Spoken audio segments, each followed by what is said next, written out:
Tullah, and good morning to all. Also a Happy New Year.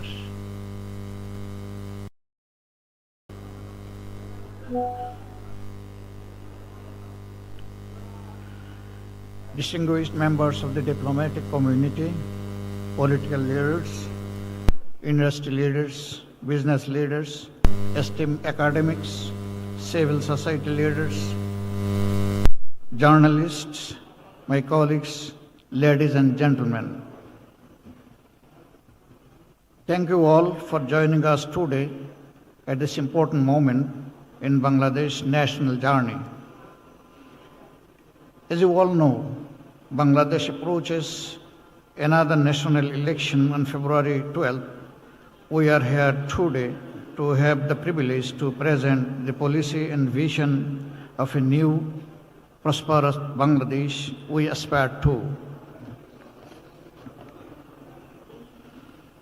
Let me start by thanking you all for gracing us with your presence here today. It gives me great pleasure to have the honor of addressing all of you. It's a real privilege for me. We are here today to talk about the future of these blessed lands, our beloved Bangladesh. It is a country that has tested again and again throughout our journey in last history. And we have never been found to be wanting. We are the country of hope above despair, democracy over tyranny, and partnership over isolation.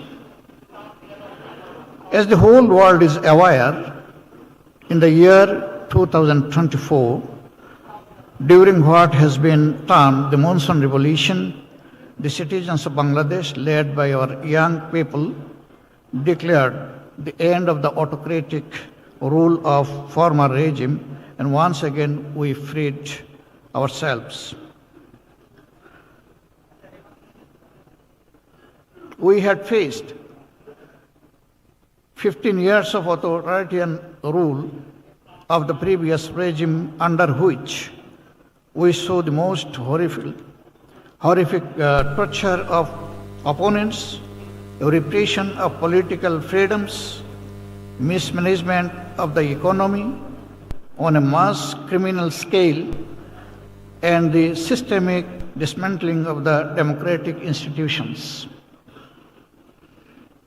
My party, Jamaat Islami, alongside so many others, paid a heavy price for opposing autocracy and tyranny, with our leaders murdered and our voices suppressed for speaking out in favor of democracy and freedom of speech. In August 2024, the people of Bangladesh said, enough is enough.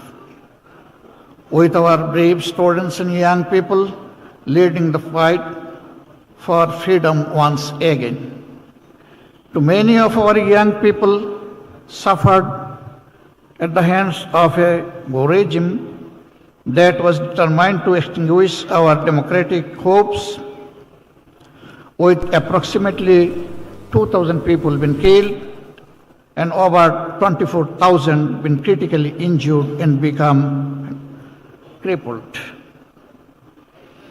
But as is always the eventual outcome, the light of freedom and democracy overcame the darkness of oppression. The people of Bangladesh once again prevailed. We are so very proud of our current interim government because they are trying to lead the country in a just way. But we also now stand again at a crossroads where we still face significant challenges in rebuilding our beloved country as the beacon of democracy, prosperity, and security for all, and in this region too. I want to address some of those challenges today and outline the vision of my party in terms of what we see as the bright future of a newborn Bangladesh. A Bangladesh reborn, a Bangladesh renewed, a new Bangladesh. You will have seen the words aspiring Bangladesh here all around you. We want Bangladesh to aspire to be a modern market economy that also believes in social justice and where no citizen is left behind. We want a country that aspires to putting national sovereignty first and also is a responsible and active regional and global partner. We want a nation that aspires to putting technology and innovation at the heart of unstoppable economic prosperity and also believes in an interconnected world where values and principles still matter. We want to rebuild a new Bangladesh that stands on the pillars of pluralist democratic values on which our country was founded. My party believes that only through democracy and free, fair, and transparent elections can we move forward as a prosperous country. But what we need now more than ever before is a vision for the country which is backed by tangible, concrete actions which transforms our Bangladesh and delivers for our people, for our citizens. Over the course of today, you will be hearing from some of the best and brightest minds in our country about the policy and delivery action framework of our party. Jamaat Islami on how to transfer the country and to give Bangladesh back their country and the future Bangladesh is back their country and the future they deserve. What you will hear throughout today is a concrete and ambitious policy framework for effective and citizen-centric governance that embraces technology, innovation, and transformation. We are keen to see essential reforms and transformation take place as soon as possible to undo almost 2 decades of damage to our democratic and economic institutions. It is therefore essential that the upcoming election on 12th of February are the most free, fair, and transparent that the country has ever seen and which have been denied to the people of Bangladesh for almost 20 years. Let me also make clear that our party will be voting and campaigning for yes in the concurrent referendum.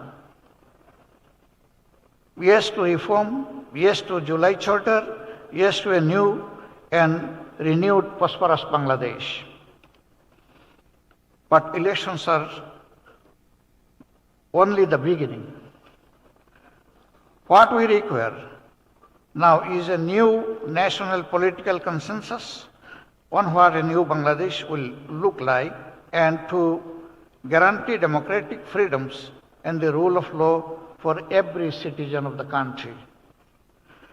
Our pledge to the country is that we will work that any political party that commits to 3 basic fundamentals: rooting out corruption, promoting social justice, and driving forward essential reforms to build a governance system that the people of Bangladesh can be proud of and relentlessly delivers for them.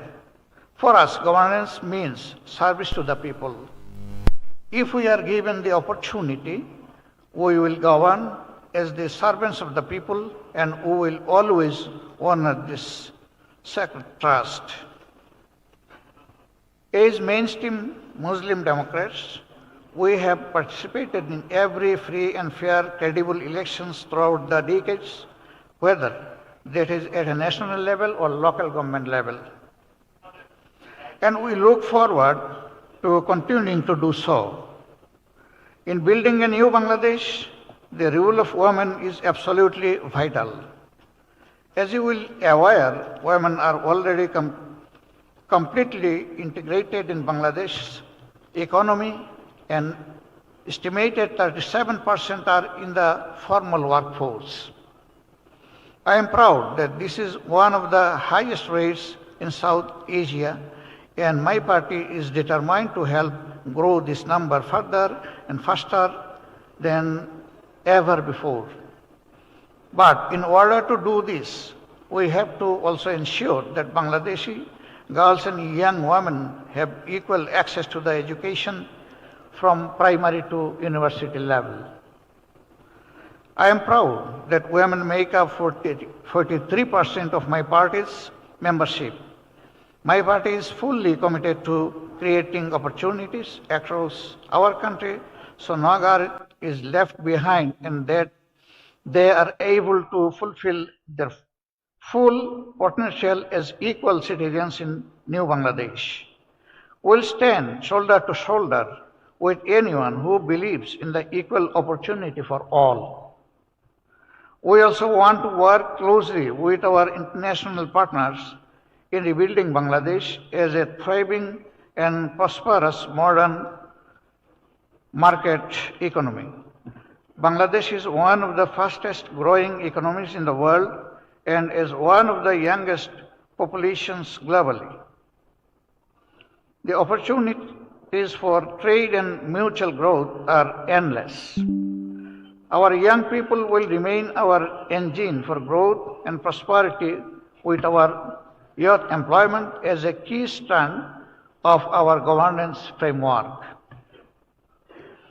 My party believes that through trade and participation in the global economy, can Bangladesh achieve its true potential as an economic leader in our region.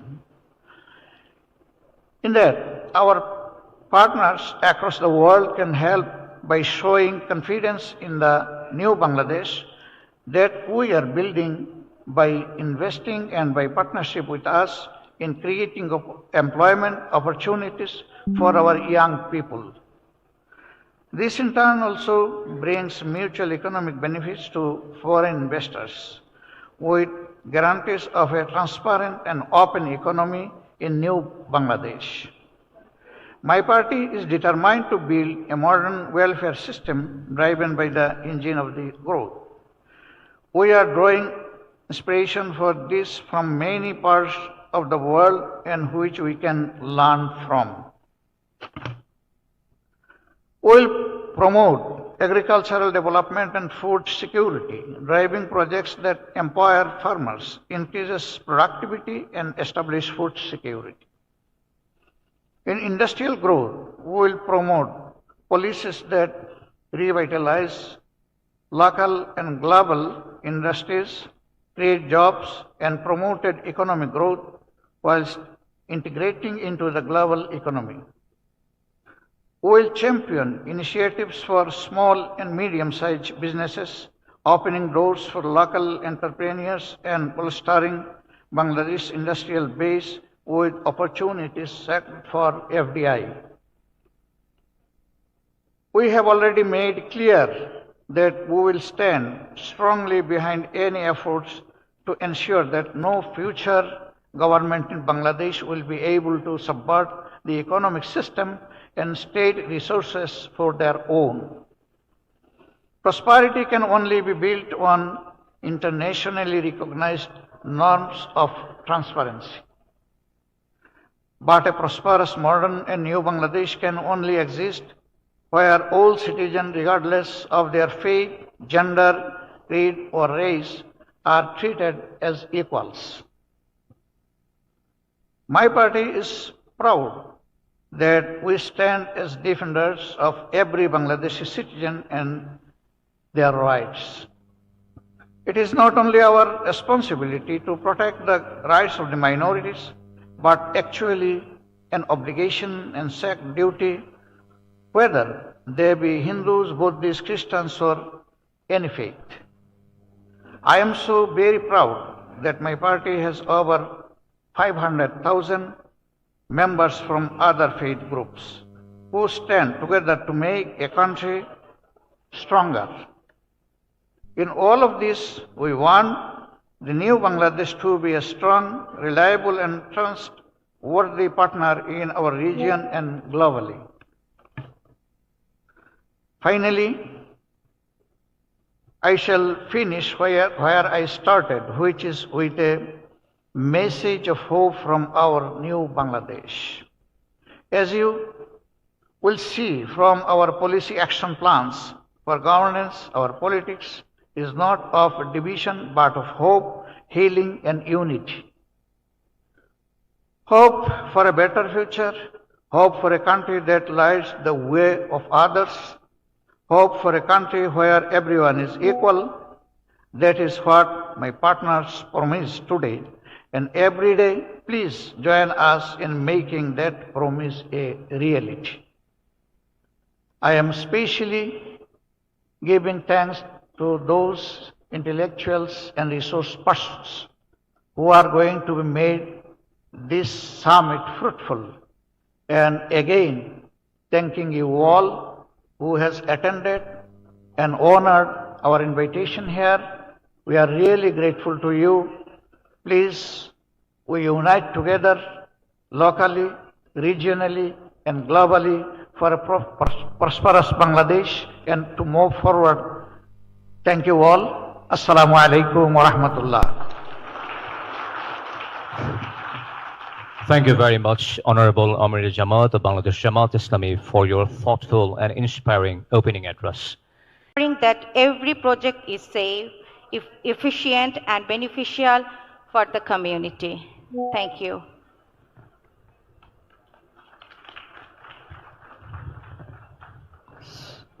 With that, we end the remark section of the panel discussion. Can we invite some questions from the audience? Yes, sir. Yes.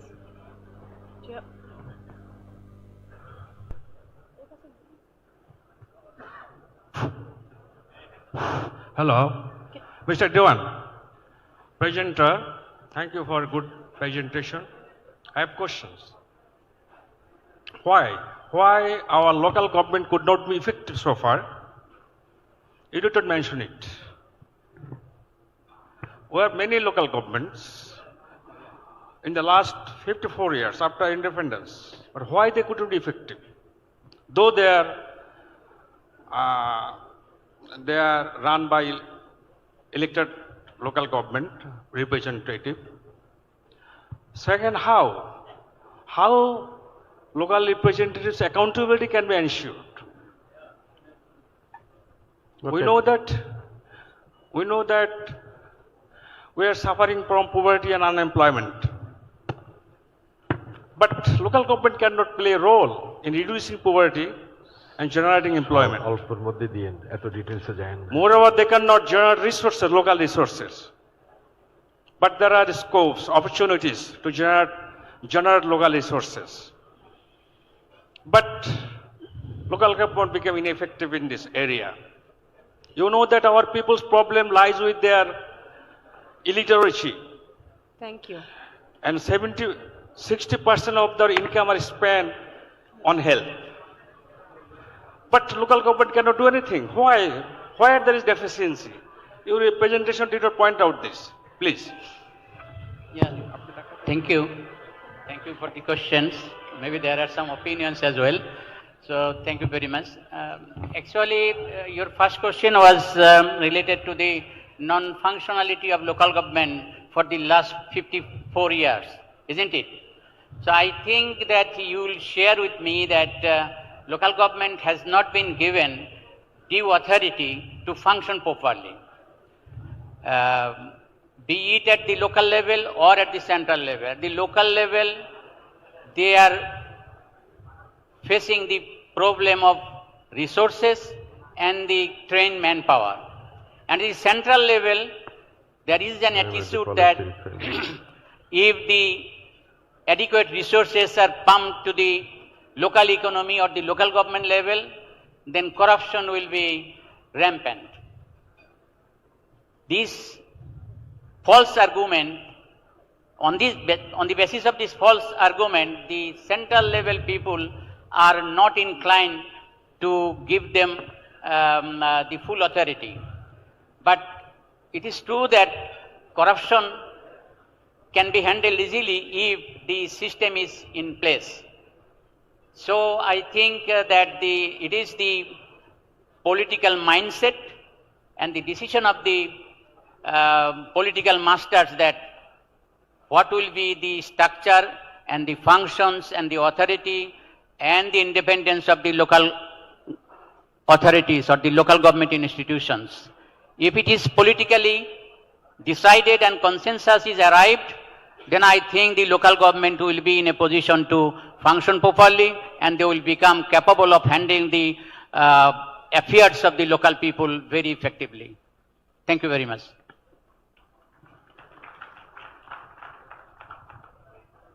The next question, please. Assalamu alaikum. My name is AKM Saidat Hussain, but I'm from Algeria Embassy in Bangladesh. My question is, if you from the government, how would your fiscal policies, such as the changing in the tax rate, public spending, and help maintenance macroeconomic stability, and what the effect they have on the inflation, in unemployment, and the economic growth? Thank you. Well, first of all, as you know, that the public finance at this stage is in a very difficult situation. So the way we like to do basically stop wasteful spending. This is one. Within this, make it transparent, make it demand driven. On the other side, as Professor Warsul Karim will describe, we have investment plan for the growth and other areas. But so that means we really have to balance it. One is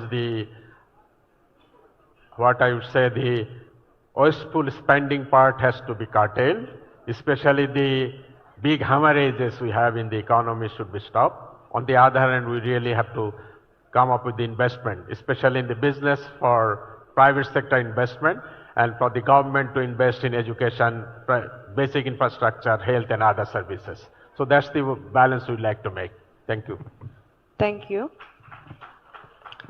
May we now have the next question?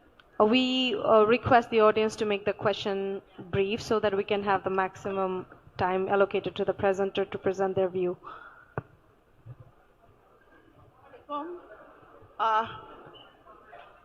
You have talked about governance. Yes. And one of the key elements of governance, good governance, is participation. Participation. Participation. By yes. the citizens. So, how would you ensure the participation of women Yes. at the highest decision-making level? Okay. And this is my question. And another question is, are you committed to CEDAW and SGD? Are you committed?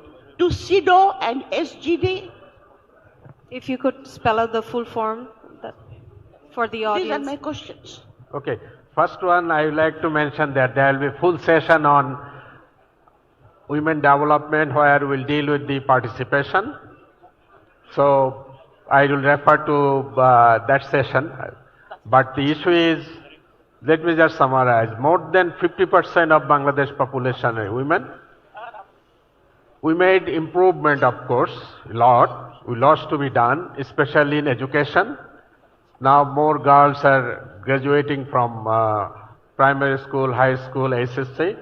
And in undergraduate level, the proportion is becoming almost equal. So we made really big stride on that. But still there has to be a lot of things to be done.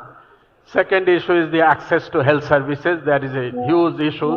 We need to really improve access to health for all women, poor and area.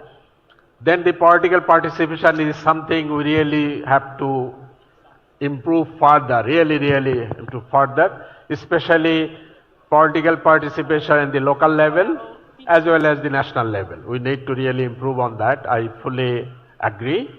And then of course, women, for them to participate, we really have to, I think it's a combination of many things.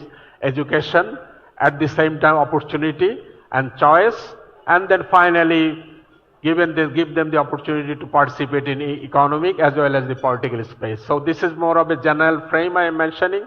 There will be a detailed discussion on this in a specific, a full session on this issue. Yeah, Yes. excuse me, I have a supplementary question here. Please. I mean, why hasn't Bangladesh Jamaat Islam nominated any women candidate? Ma'am, I'm not sure I understood you properly. No, my question is that Bangladesh Jamaat Islam has not given nomination to any women Okay. in the upcoming election. I think this is for you.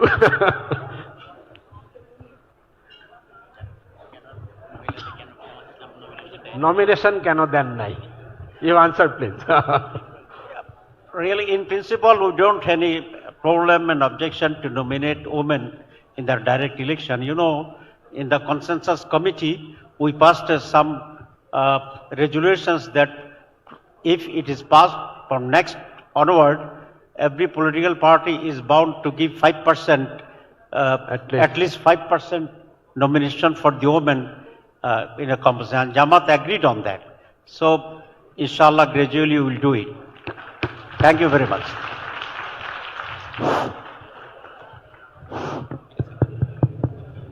We will take a Ji, few more Assalamualaikum. questions. Yes. Hello. My question is that, and thanks, Mr. Alamgir for nice presentations and covering many things. Yeah. Hello. My question is that we have seen that during the last previous government, Jamaat Islami Minister of Industry, they focused on SME, small and medium enterprise in Bangladesh. We have seen that's the dream of that minister. But today I have observed that in this presentation, thanks the Amir Jamaat has covered in the SME in his brief talk, but in the macroeconomic policy, I think, what is this, your status, the focusing on SME, entrepreneurship, and particularly women entrepreneurship. Okay. That's the things we know that the last Jamaat minister started, but what is your policy to continue that? Thank you.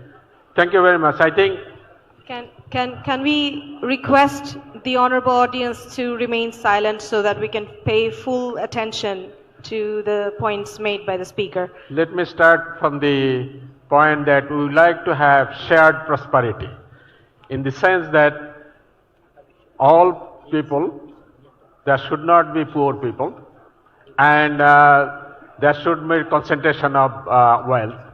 At the same time, as I mentioned, we will have investment throughout the country. Now, as you know, if you analyze any industry, you will see only few large one, few smaller, I mean the SME, and millions of micro enterprises in Bangladesh, in agriculture and non-agriculture area. And that has been mainly because of growing economy, at the same time access to finance. So, with the next government, and also I'd like to mention only 15% of all labor force work in formal businesses. 85% people work in informal sector. So our emphasis will be to support more and more micro enterprise, SMEs throughout the country, either in the agriculture sector or non-agriculture sector. For that, we have proposed that there should be planned urbanization opportunity in East Upazila. In support of that, of course, access to finance and other things will come. But issue is, we really have to, for the economy to turn quickly, we need to really emphasize on the macro enterprise and entrepreneurship, including women. As you know, Bangladesh, the land of microfinance, almost 95% of the borrowers are women. They are the one contributing in agriculture as well as other entrepreneurship. So we like to support that, and for that also you will mention in the skill development and entrepreneurship presentation, you will see we will prioritize women entrepreneurship in particular, and you will see throughout Bangladesh millions of women actually in business. So there will be more and more such initiative, at the same time help them to expand and gradually become larger and formal businesses. And we fully endorse that part. Especially for reduction of poverty, we must have much support for micro enterprises and SMEs throughout the country, irrespective of whether it is agriculture, industry, or service sector. And we have detailed policy paper on that. And Dr. Ashikur Rahman will explain how we'll prioritize women in entrepreneurship, skill development as well as entrepreneurship. Thank you, sir. Thank you so much. We are... Hello. Assalamu alaikum. I am at the back of the room. Yeah. This is Professor Saifuddin Ahmed from Dhaka University. And I would like to thank the organizer to bring good governance and local government in their agenda of aspiring Bangladesh. So I would like to say something for your thought so that you can consider this in your aspiration. The main problem, one of the main problem of local government in Bangladesh is that it is an extended hand of central government. Yes. At Upazila level, it was a very good arrangement, but the 13 departments which were transferred to the Upazila level, but their boss sits in district or at central level. At this stage, the Upazila chairman, they don't have any opportunity to write SCR, which was previously annual confidential report. For example, the youth development officer of Upazila, he is accountable to the deputy director of youth development sitting in district. He is not accountable officially to the Upazila chairman. Even the UNO, he is accountable to the cabinet division, not to the Upazila chairman. So, to come out from this situation, we cannot make a complete accountable local government system. So that's why we call it an extended hand of central government. Another important local government entity is Paurushava, which is very much poor in terms of their fund. A small amount of ADB is given to Paurushava, but that is very inadequate. And in last 20 years, so many unions have been converted to Paurushavas without violating the law. So they become poor and poor. Thank you. So I would like to request the organizers to consider these issues while they will be in power to reform local government system. Thank you so much. We are aware of it. Thank you very much, Professor. We are aware of these issues and we aspire to have a more strong local government in the future. But as I said, we need consensus within the political system that we should have a permanent local government structure. Thank you, sir. But we are very much aware of these issues. Thank you. I think we can accommodate a few more questions. Can we have the next question? Thank you very much for the brilliant presentation by H. Haidar. I am very much impressed on your point that you are going to make the district towns as the hub of 4 opportunities, that is health, education, job opportunities and good healthy living opportunities. My question is to our political leader who is present here as a panelist, Dr. Syed Abdullah Mahmood Taher, that are you confident that it is possible in a shortest possible time to make available all these facilities in district towns, and how it is possible with our limited expertise? We see there are educational institutes, hospitals in the districts, but they are not quality. And that's why people are coming to the capital city for education and for treatment. So how you are going to materialize these 4 points in district hospitals? Please encourage us. Thank you. Before Dr. Tahir answers, let me say that the structure we propose is not, it's an aspirational long-term development plan, gradual, of course, subject to availability of resources. At the same time, we have detailed plan on health sector as well as education, but it will of course need longer term, not 5 years, much longer term to develop urban centers in all over the country. Thank you. Dr. Tahir, please. Thank you very much. This is one of the vital issues in the health sector to address in our country. The Jamaat aims to develop a full-fledged, high-qualified expertise, a good hospitals in the district level, so that people do not need to come to the capital city in Dhaka. And it is possible because now you know that the GDP for in our budget in the health sector is only 4%. If Jamaat comes to power, we will allocate minimum 6 to 8% of the total budget in the health sector. If it is so, then it will be possible to establish good hospitals with good equipments and the expertise in the district level. And also we can ensure the minimum health services in the rural areas also. And this is one of the major agenda Jamaat will address if we are in power, inshallah. Thank you very much. Thank you very much. We'll increase the budget in the health sector. আসসালামু আমি major retired Mohammad Akhtaruzzaman. আমি অনেক ধন্যবাদ দিচ্ছি আপনাকে সুন্দর প্রেজেন্টেশনের জন্য। আমার দুইটি প্রশ্ন। প্রথম, আমরা হলো অ্যান্টি কারাপশন নিয়ে আমরা অনেক কথা বলি, সবারই কথা অ্যান্টি কারাপশন, কিন্তু আমরা অ্যান্টি কারাপশনটা কিভাবে দূর করব সেটার ব্যাপারে আমরা রাজনৈতিক সিদ্ধান্ত নেই না, আমরা সেটা দুদকের উপরে ছেড়ে দেই। দুদক তার নিম্নস্থ সরকারি কর্মচারীদের চালায় যাদের সিনিয়ররাই করাপশনের প্রতি বেশি ইনভলভ, ফলে তারা করাপশনে কোনো রকম নিয়ন্ত্রণ আনতে পারে না। আমি জানতে চাইবো আজকের এই নতুন সরকার যদি আসে, আমাদের ক্ষমতায় আসে, আপনারা কি রাজনৈতিক একটি দুদক তৈরি করবেন কিনা যারা সরকারি কর্মচারীদের উপরে নিয়ন্ত্রণ রাখতে পারবে? কারণ এই যে সবাই রাজনীতিবিদকে টার্গেট করে, সকল এনজিও থেকে নিয়ে সবাইকে নিয়ে, যে তারা করাপ্ট করে, কিন্তু মেইন করাপশন গুলো কিন্তু হয় এক্সিকিউটিভ লেভেলে, যারা কাজগুলো দায়িত্ব পালন করে। সেটা করবেন কিনা এটা আমার বিনীত অনুরোধ। অ্যান্টি কারাপশন নিয়ে আমরা অনেক কথা বলছি, এটা চাই। দ্বিতীয় হলো, আমরা স্থানীয় সরকার নিয়ে কথা বলি, কিন্তু স্থানীয় সরকারে একমাত্র উপজেলা চেয়ারম্যান এবং ইউনিয়ন পরিষদ চেয়ারম্যান ছাড়া বাকি সব লোক কিন্তু সেন্ট্রাল গভর্নমেন্টের লোক। এমনকি ইউনিয়ন পরিষদের যে সেক্রেটারি, সে পর্যন্ত চেয়ারম্যানের কথা শুনে না, সে শুনে সেন্ট্রাল গভর্নমেন্টের কথা।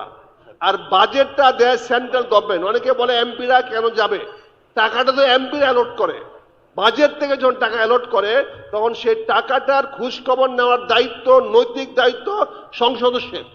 সেখানে তাকে অবশ্যই দেখতে হবে তার উপজেলায় বা ইউনিয়ন পর্যায়ে যে টাকাটা বরাদ্দ করা হয়েছে সেটি সঠিক ব্যয় করছে কিনা। সেখানে এমপিদের একটা অন্যতম দায়িত্ব হতে হবে। আমার এমপি ভাই যিনি দাঁড়িয়েছেন, ওনাকে অনুরোধ করব, it is your fundamental right and duty যে আপনি যে টাকাটা বরাদ্দ দিবেন বাজেট থেকে, সেই টাকাটা সঠিকভাবে ব্যয় হচ্ছে কিনা এটাকে আপনাকে নিশ্চিত করতে হবে। কারণ টাকাটা আসবে ন্যাশনাল বাজেট থেকে, বাই রেভিনিউ, বাই ট্যাক্সেশন, কিন্তু স্থানীয় সরকার চলবে অ্যাজ ইউ আর্ন। স্থানীয় সরকার চলবে অ্যাজ ইউ আর্ন, যেটা আপনি আয় করবেন সেটা ব্যয় করবেন। সেখান থেকে সেন্ট্রাল গভর্নমেন্ট থেকে সাবসিডি পাওয়ার কথা না স্থানীয় সরকারগুলোকে। এই সিস্টেমটাকে আপনারা কার্যকরী করবেন কিনা এটাই আমার বিনীত প্রশ্ন। ধন্যবাদ। Thank you for your question. You raised two vital issues. One is empowering politicians to oversee whether the bureaucrats and local governments, they are running properly and not doing corruptions. And secondly, oversee in micro level, the MPs, the duties of the MPs, how to ensure corruption-free services and ensure that the allocation of budgets that are materialized and utilized for the people. I think the first question you asked, if we have a sustainable and accountable system, that will reduce definitely the level of corruption.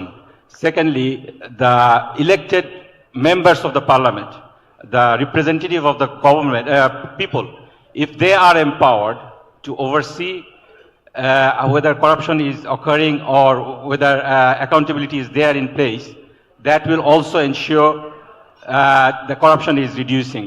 However, it also needs corruption-free politicians is in place, if we elect corrupt people or corrupt politicians as our leader, MPs, and then we expect from them that they will oversee and reduce the corruption, that will not happen. So we need a sustainable system to oversee and reduce the level of corruption. At the same time, we need honest leaders. Secondly, I think there should be decentralization of power. As I mentioned in my panel discussion, we have a system for last 15 years, or I think more than that, that the MPs, they are like local lords. They oversee everything. The budgets are allocated through them, and because of that centralization of power that has been constitutionalized in the 15th Amendment, the Prime Minister and the MPs, they are given so much power that make them absolute corrupt. I think we should have a shift and we should have a balance of power. Local governments, they should have some responsibilities. As one of our distinguished guests mentioned, the local chairmen, they don't write ACR of the local government. That is not a good practice. I think the local governments, they should be given more responsibilities and they should be empowered. At the same time, the representative of the people, they should have some sort of responsibility to oversee whether the bureaucrats and the local governments, whether they are functioning properly, and accountability should be there. Thank you. Assalamu alaikum. This is Dr. Hafiz Abdur Rahman. I'm a professor of electrical and computer engineering at North-South University. I have a question especially related to the science and technology.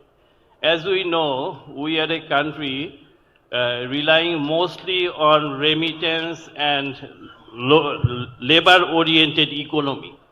To move forward and to develop this country, the role of science and technology is essential. Basically, presently our per capita income is like $3,000 per year. But unless we move to the research and innovation-based economy or country, we cannot go to the level of like $10,000 per year income status. So what is your vision? Because I haven't seen anyone of the panelists came from the science or engineering background, so it could be a general question. Yes, I saw the lady there, but she's talking about women empowerment, not related to science and technology. So as such, my question is, what is your vision? Because this is a time when world is evolving too fast in technology and science-driven economy and system. So how you see to encourage or integrate science and technology in coming days, Bangladesh? Thank you very much. Okay, thank you for raising it. Just small point. I am an electrical engineer by training. So anyway, issue is we have developed a policy paper on education and training separately, but I fully agree with you. Without science, technology and language skill, we cannot really transform our country into a really productive as well as a productive economy.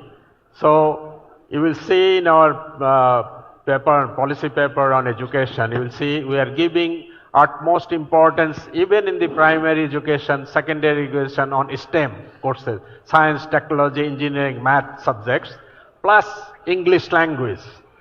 That will be the emphasis for whole secondary education. At the same time, we will be proposing to reform our undergraduate programs more and more on professional degrees, which are, through our education system, we like to create skilled manpower that have marketable skill, that means within Bangladesh and outside Bangladesh. So we'll give utmost importance on science and technology, and that will be the focus for our education reform program. Thank you for bringing it. STEM is the way of life plus language. Thank you. Thank you very much. I'm from here, Eastern Corner. Thank you so much. We will have to end the question and answer session. Okay. I'm Kamruzzaman from TRT World, Turkish television channel.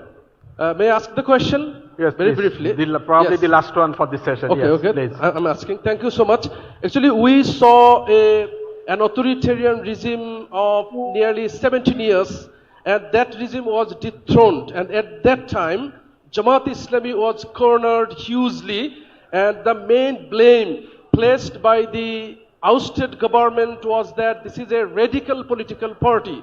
And even most of the top leaders of Jamaat Islami were hanged. And now the top leaders of Awami League, mostly they are from in different countries, and they have laundered huge money. They're using that money in appointing lobbyists to build up that narrative according to some reports or information. So what's the preparation of Jamaat? Because still, if there is information or there is propaganda that Jamaat is a radical Islamist party, so how can you address this issue before the upcoming national election? Thank you very much. Okay, I'll just summary. Mr. Amir of Jamaat Islami explained his vision for the country. The vision is, and also in my presentation I clearly mentioned that this is a republic. We have 180 million people of different strata of life. So we like to have we are proposing a development strategy for all, and we said that the good government is the number one. We'll invest so that everybody, the poverty is eradicated as soon as possible, and this will be every citizen of Bangladesh, irrespective of their ethnicity, irrespective of religion, irrespective of any other segregation whatever it is, we like to give everybody equal opportunity so that at the same time we are saying that we will be investing so that the economic growth is there, so that every citizen can participate in that growth and have a dignified life. You see, so it's radical in the sense that we are talking about everybody. So there is no reason to think that our policies will be for a particular group. It will be a development strategy for all citizens, spread throughout the country, irrespective of religion, caste, faith, or any other thing. And unity will be the cornerstone of development. We would like to have a unified country, agree on prosperity, democracy, and dignity. Thank you. Thank you very much. Thank you very much. Thank you very much. Thank you. Can we ask and humbly request Dr. Devopriyo Bhattacharya to add his valuable remarks in this session? Please.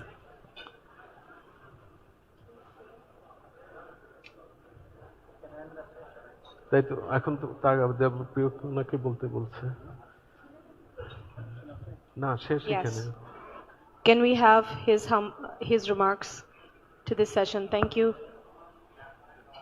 So, okay, I think let's finish this session, okay? Okay, thank you very much. Are you?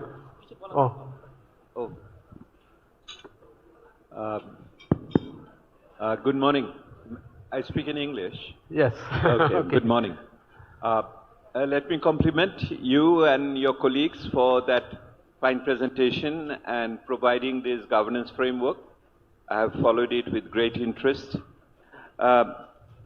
But having done these things over the years in Bangladesh, I have had these two particular issues with this. What is now important is not so much identifying the aspiration, but to talk about the delivery mechanism. Because most of us will agree on all the lofty ideas which has been put forward. We have a national consensus on that. But the challenge is to distinguish itself on the delivery of these issues. One of the important part, of course, is the reform, the structural issues, which the incomplete reforms we have till now, how you are going to continue with them in the future, the continuity and predictability of the reform process, this is one. The other part is that all these programs usually come from the demand side. what we don't see as an economist, the supply side, and the supply side are the resources. So how much all these things are going to cost? The costing becomes a major issue. And how do you face it, given the very low fiscal space of the country and the indebtedness situation as it stands? So my humble question is that, do you have a delivery plan? And do you know how much it is going to cost you, all these things which you have just promised this morning? Thank you. Thank you very much. I think this will be nice transition from my framework to next presentation where you will see the cost issue. And I fully agree that we have very weak institution to deliver. That has to be across the board. We need to improve institutional capacity, but the cost of each program within the limited macro situation, I think Professor Wasil Karim will give some numbers in the next presentation. Thank you very much. But I fully agree with you. That's what we have seen over the years. Ideas are there, but we need to implement them, deliver them. Thank you very much. Thank you very much. With that, we will end this excellent, lively interaction with our audience. Can we have the closing remarks? No, thank you. No. So we are going to go to a tea break, which will start from now and end at 11:05 a.m. Then we will go on to the next session, session 2, promoting prosperity, economy, business, and investment. The third session should be youth employment policy to delivery. The fourth session would be delivering on equity, women, and in action. The fifth one shall be education for the future, policy for change, and the last one shall be health matters, policy for transformation. The second session, as we said, would begin from 11:05 a.m. Till then, we are going to enjoy a short tea break. Thank you.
The system to the lower level, Union Parishad, Upajala level, Upajala Parishad and Jala Parishad as the political consensus permits.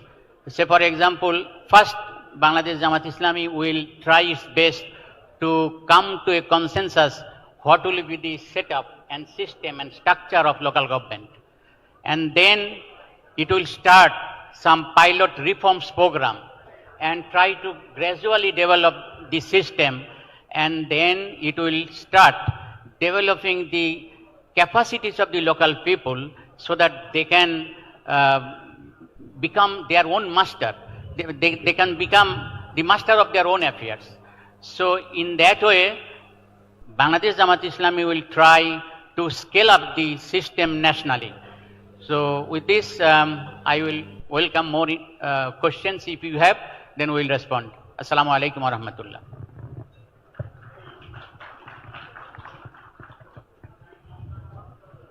Bismillah ar-Rahman ar-Rahim. I want to make just a few remarks on the discussion. The basic subject is the good governance. We all know that for good governance, we need good people. And the basic hindrance in our country is the corruption. So for good governance, we must have a society and the individuals free of corruption. The priority of Jamaat Islami and our commitment is that we'll make a corruption-free society and corruption-free government.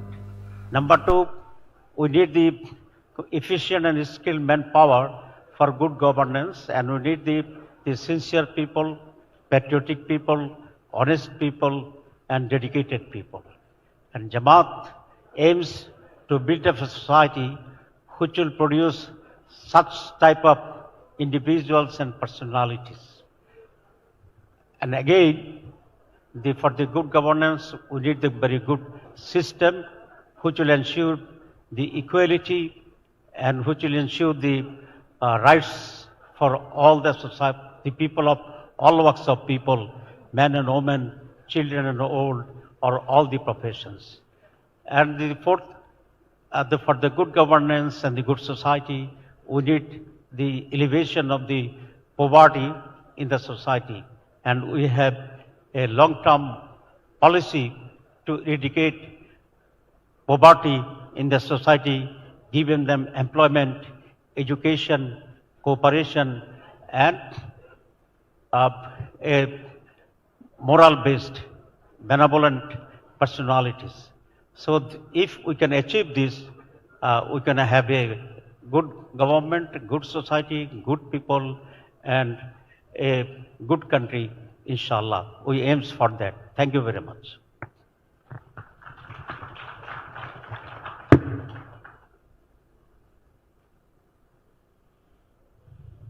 So, thank you so much for your remarks. Can we have the next panelist add their comments if they have any?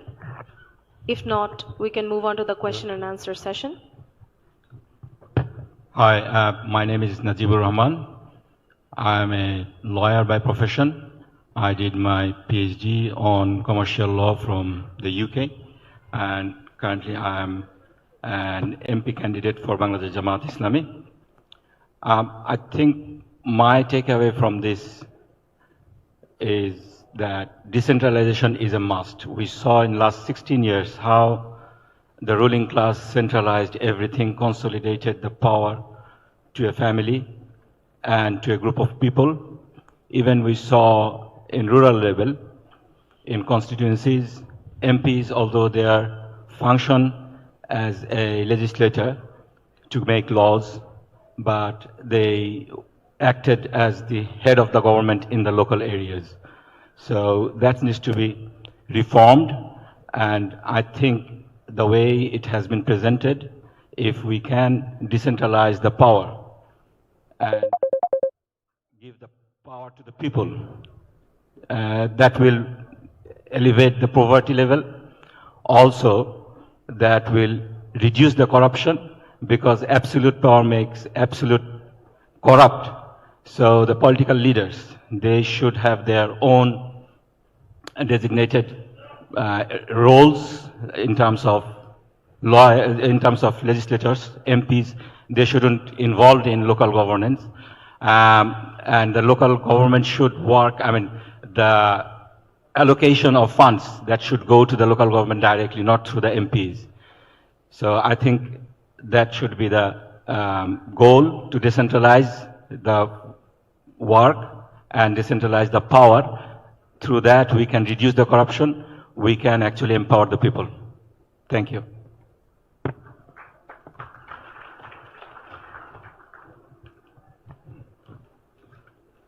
Assalamu alaikum wa rahmatullah. It's Shah Alam Bakshi. Let me introduce myself first. I did my master's from Dhaka University in Applied Physics and Electronics. Then I joined administration cadre as magistrate. Then I was deputy commissioner in 2 districts. Then I retired as secretary. I was kept OSD for long 8 years, and I retired as OSD. I was economic minister in Saudi Arabia Embassy of Bangladesh. I have only one suggestion. It was a very good presentation and quite a lot suggestions given in my panel discussions. I think some change or some update or some change in curriculum should be made in the education sector from the very beginning of the education system, I mean from the primary education system. If the curriculum is updated for the Islamic curricula, I think should be included in the education, and it should be made so that the students be grown with the Islamic education, Islamic etiquettes, etc. That's all. Thank you very much.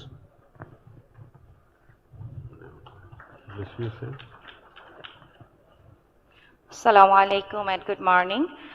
I'm engineer Niyama Islam, an electrical consultant at private firm and joint secretary of Sammilito Nari Prayash. In my work, I focus on improving the quality of local development projects through accurate planning, technical transparency, and responsible service delivery. As an engineer, I believe good governance at the local level depends on reliable infrastructure, clear information, and honest decision making. Our role is to support these values by ensuring that every project is safe, efficient, and beneficial for the community. Thank you.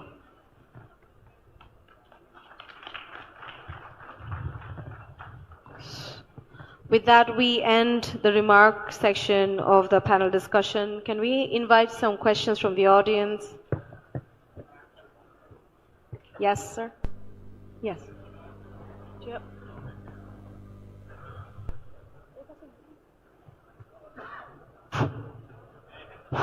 Hello, Mr. Dewan, presenter. Thank you for a good presentation. I have questions. Why our local government could not be effective so far? You did not mention it. We have many local governments in the last 54 years after independence, but why they couldn't be effective? Though they are run by elected local government representative. Second, how local representatives' accountability can be ensured? Okay. We know that we are suffering from poverty and unemployment. But local government cannot play a role in reducing poverty and generating employment. Moreover, they cannot generate resources, local resources. But there are scopes, opportunities to generate local resources. But local government became ineffective in this area. You know that our people's problem lies with their illiteracy. Thank you. And 60% of their income are spent on health. But local government cannot do anything. Why? Where there is deficiency? Your presentation did not point out this. Please. Yeah. Thank you. Thank you for the questions. Maybe there are some opinions as well. So thank you very much. Actually, your first question was related to the non-functionality of local government for the last 54 years, isn't it? So I think that you will share with me that local government has not been given due authority to function properly. be it at the local level or at the central level. At the local level, they are facing the problem of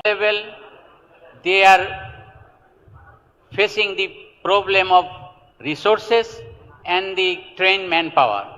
And at the central level, there is an attitude that if the adequate resources are pumped to the local economy or the local government level, then corruption will be rampant. This false argument, on the basis of this false argument, the central level people are not inclined to give them the full authority. But it is true that corruption can be handled easily if the system is in place. So I think that it is the political mindset and the decision of the political masters that what will be the structure and the functions and the authority and the independence of the local authorities or the local government institutions.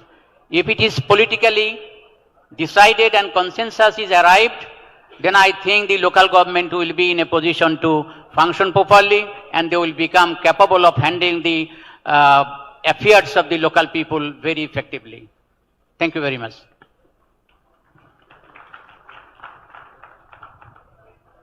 The next question, please. Assalamu alaikum. My name is AKM Saidat Hussain, but I am from Algeria Embassy in Bangladesh. My question is, my name is AKM Saidat Hussain, but I am from Algeria Embassy in Bangladesh. My question is, if you from the government, how would your fiscal policies, such as the changing in the tax rate, public spending, and help maintenance macroeconomic stability, and what the effect they have on the inflation, in unemployment, and the economic growth? Thank you. Well, first of all, as you know, that the public finance at this stage is in a very difficult situation.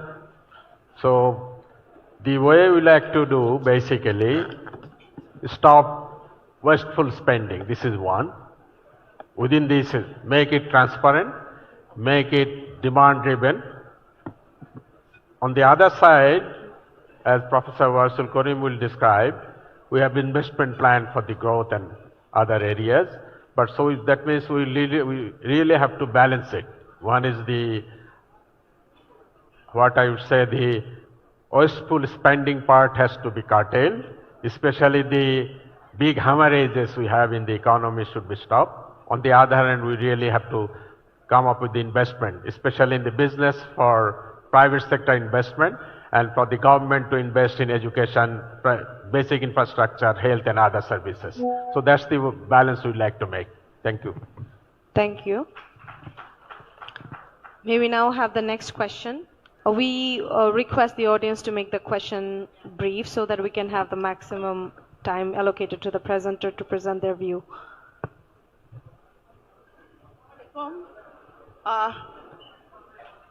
You have talked about governance. Yes. And one of the key elements of governance, good governance, is participation. Participation. Participation. By the citizens.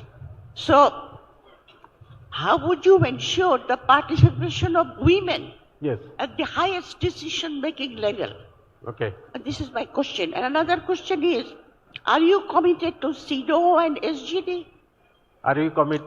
To CEDAW and SGD? If you could spell out the full form for the audience. These are my questions. Okay. First one, I would like to mention that there will be full session on women development where we will deal with the participation. So I will refer to that session. But the issue is, let me just summarize. More than 50% of Bangladesh population are women. We made improvement, of course, a lot. We lots to be done, especially in education. Now more girls are graduating from primary school, high school, SSC. And in undergraduate level, the proportion is becoming almost equal. So we made really big stride on that. But still there has to be a lot of things to be done. Second issue is the access to health services. That is a huge issue. We need to really improve access to health for all women, poor and area.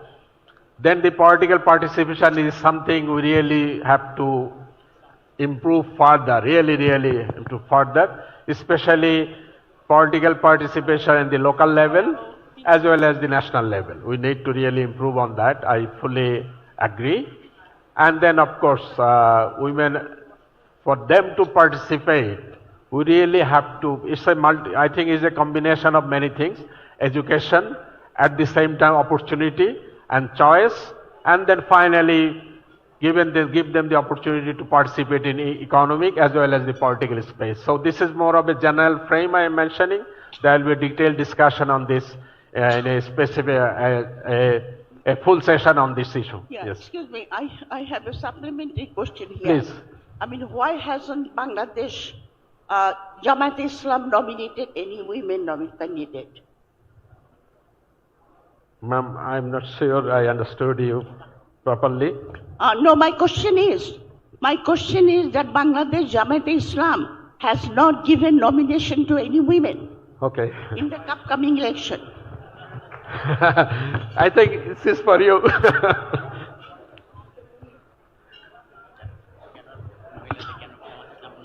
Nomination cannot deny. You answer, please. Really, in principle, we don't have any problem and objection to nominate women in the direct election. You know, in the consensus committee, we passed some resolutions that if it is passed from next onward, every political party is bound to give 5%, at least 5% nomination for the women in a composition. And Jamaat agreed on that. So, inshallah, gradually we will do it. Thank you very much.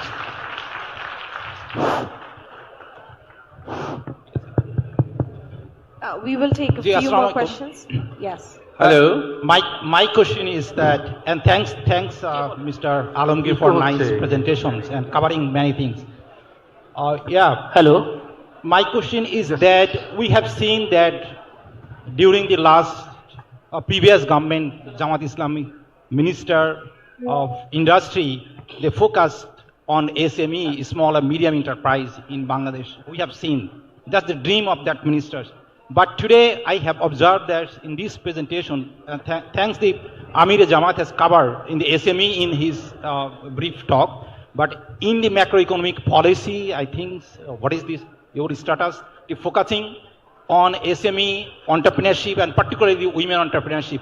Okay. That's the things we know that the last Jamaat minister started, but what is your policy to continue that? Thank you.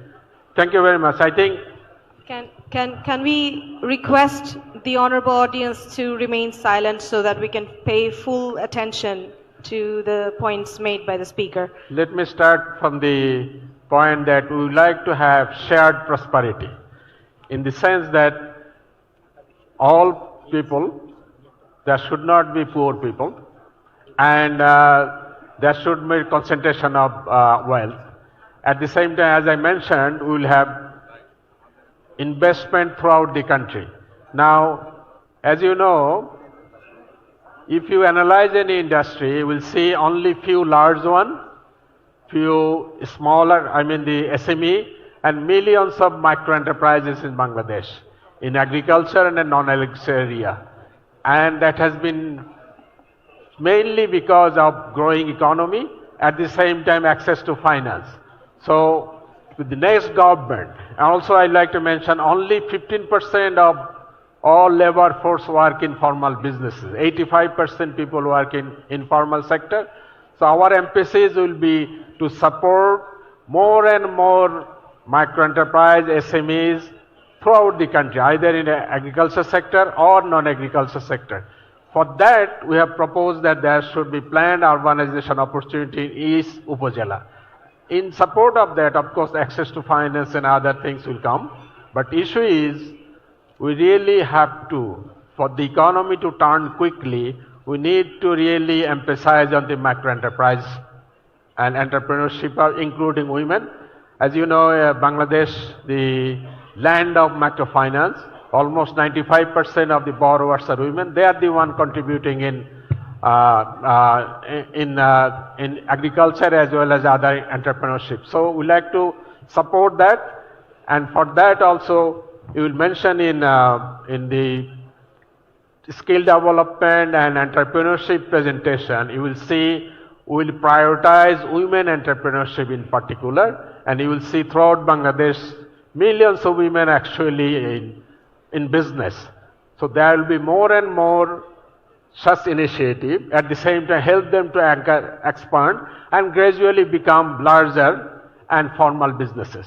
And we fully endorse that part. Especially for reduction of poverty, we must have much support for micro enterprises and SMEs throughout the country, irrespective of whether it is agriculture, industry or service sector. And we have detailed policy paper on that. And Dr. Ashikur Rahman will explain how we prioritize women in entrepreneurship, skill development as well as entrepreneurship. Thank you, sir. Thank you so much. We are... Hello. Assalamu alaikum. I am at the back of the room. Yeah. This is Professor Saifuddin Ahmed from Dhaka University. And I would like to thank the organizer to bring good governance and local government in their agenda of aspiring Bangladesh. So I would like to say something for your thought so that you can consider this in your aspiration. The main problem, one of the main problem of local government in Bangladesh is that it is an extended hand of central government. Yes. At Upazila level, it was a very good arrangement, but the 13 departments which were transferred to the Upazila level, but their boss sits in district or at central level. At this stage, the Upazila chairman, they don't have any opportunity to write SCR, which was previously annual confidential report. For example, the youth development officer of Upazila, he is accountable to the deputy director of youth development sitting in district. He is not accountable officially to the Upazila chairman. Even the UNO, he is accountable to the cabinet division, not to the Upazila chairman. So, to come out from this situation, we cannot make a complete accountable local government system. So that's why we call it an extended hand of central government. Another important local government entity is Paurushava, which is very much poor in terms of their fund. A small amount of ADB is given to Paurushava, but that is very inadequate. And in last 20 years, so many unions have been converted to Paurushavas without violating the law. So they become poor and poor. Thank you. So I would like to request the organizers to consider these issues while they will be in power to reform local government system. Thank you so much. We are aware of it. Thank you very much, Professor. We are aware of these issues and we aspire to have a more strong local government in the future. But as I said, we need consensus within the political system that we should have a permanent local government structure. Thank you, sir. But we are very much aware of these issues. Thank you. I think we can accommodate a few more questions. Can we have the next question? Thank you very much for the brilliant presentation by H. Haidar. I am very much impressed on your point that you are going to make the district towns as the hub of 4 opportunities, that is health, education, job opportunities and good healthy living opportunities. My question is to our political leader who is present here as a panelist, Dr. Syed Abdullah Mahmood Tahir, that are you confident that it is possible in a shortest possible time to make available all these facilities in district towns, and how it is possible with our limited expertise? We see there are educational institutes, hospitals in the districts, but they are not quality. And that's why people are coming to the capital city for education and for treatment. So how you are going to materialize these 4 points in district hospitals? Please encourage us. Thank you. Before Dr. Tahir answers, let me say that the structure we propose is not, it's a aspirational long-term development plan, gradual, of course, subject to availability of resources. At the same time, we have detailed plan on health sector as well as education, but it will of course need longer term, not 5 years, much longer term to develop urban centers in all over the country. Thank you.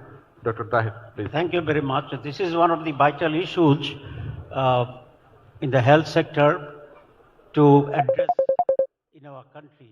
The Jamaat aims to develop a full-fledged, high-qualified expertise, good hospitals in the district level, so that people do not need to come to the capital city in Dhaka.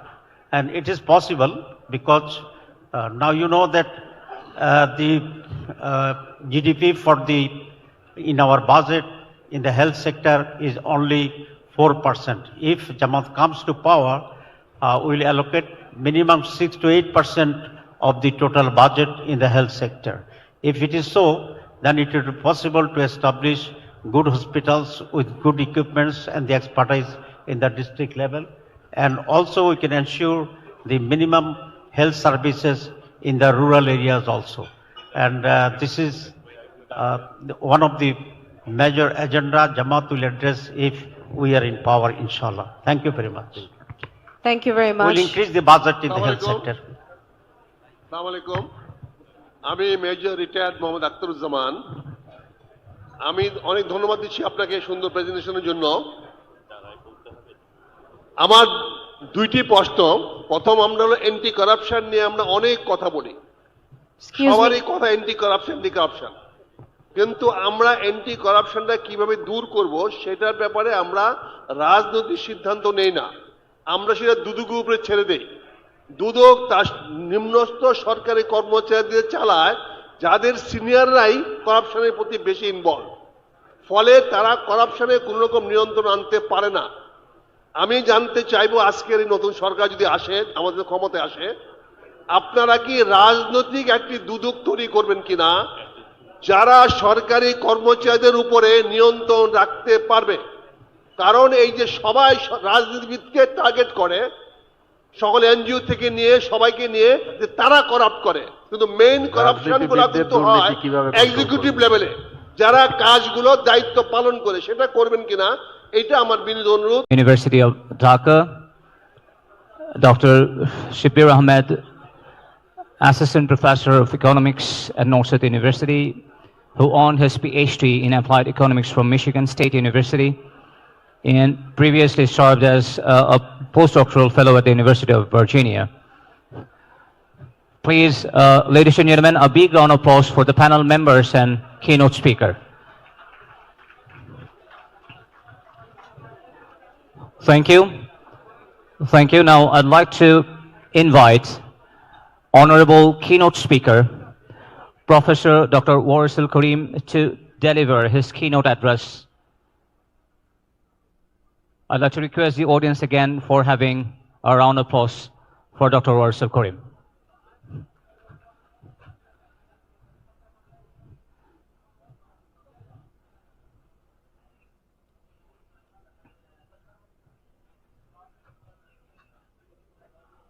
I'd like to request Professor Dr. Warisul Karim to start the presentation.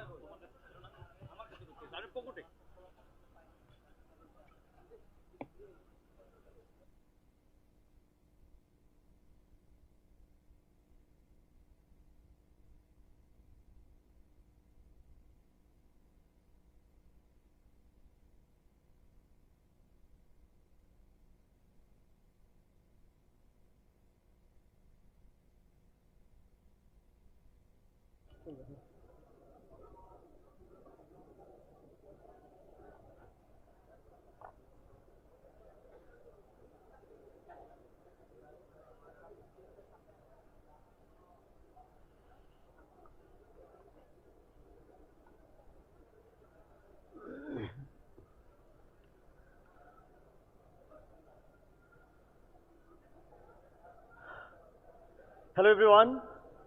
Good afternoon. Can you hear me? Thank you. Sorry for interruption. I'd like to request the audience who sit behind and stand behind, could you please have your seats and keep silent? It would be easy for us to continue the presentation and get your attention. And the audience, you are requested to take notes while giving presentation. We'd be happy because after presentation, we are going to give you floor to ask the questions directly to the presenter and panelist. So we'd be happy if you have your seats and little bit maintain the silence of the hall room. Thank you. I'd like to request the Dr. Warisul Karim to start the presentation. All right, assalamu alaikum everyone. A very good afternoon. My name is Warisul Karim. I'm currently working at North-South University and in charge of the Dean of the School of Business and Economics. I started my career at Dhaka University as a student of finance and then as a teacher of finance. I still consider myself a student of finance and economics. I taught at different places in the world, but over the last three and a half decades, I tried to find out how best to help this country that we all love, the country that is so full of potentials, the country that has an enormous level of talent, but we do not have the right kind of, or did not have the right kind of governance, the right kind of policies. So my assignment today is to go over the economic policy, the fiscal policy, mostly tax and banking, central banks, bank independence, revenue, healthcare. So overall, the economic policy envisioned by Jamaat Islami, Bangladesh Jamaat Islami, and the alliance that they have formed. So I'd like to start with a newspaper this morning, just a few hours ago. It was so timely.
That will reduce taxes, but on the other hand, we are saying that we will increase our expenditure. So how is that possible? Today's presentation apparently paradoxical. You can see here and all other economists. So if we start with the overall context, I'd like you to take note of the apparently paradoxical policies.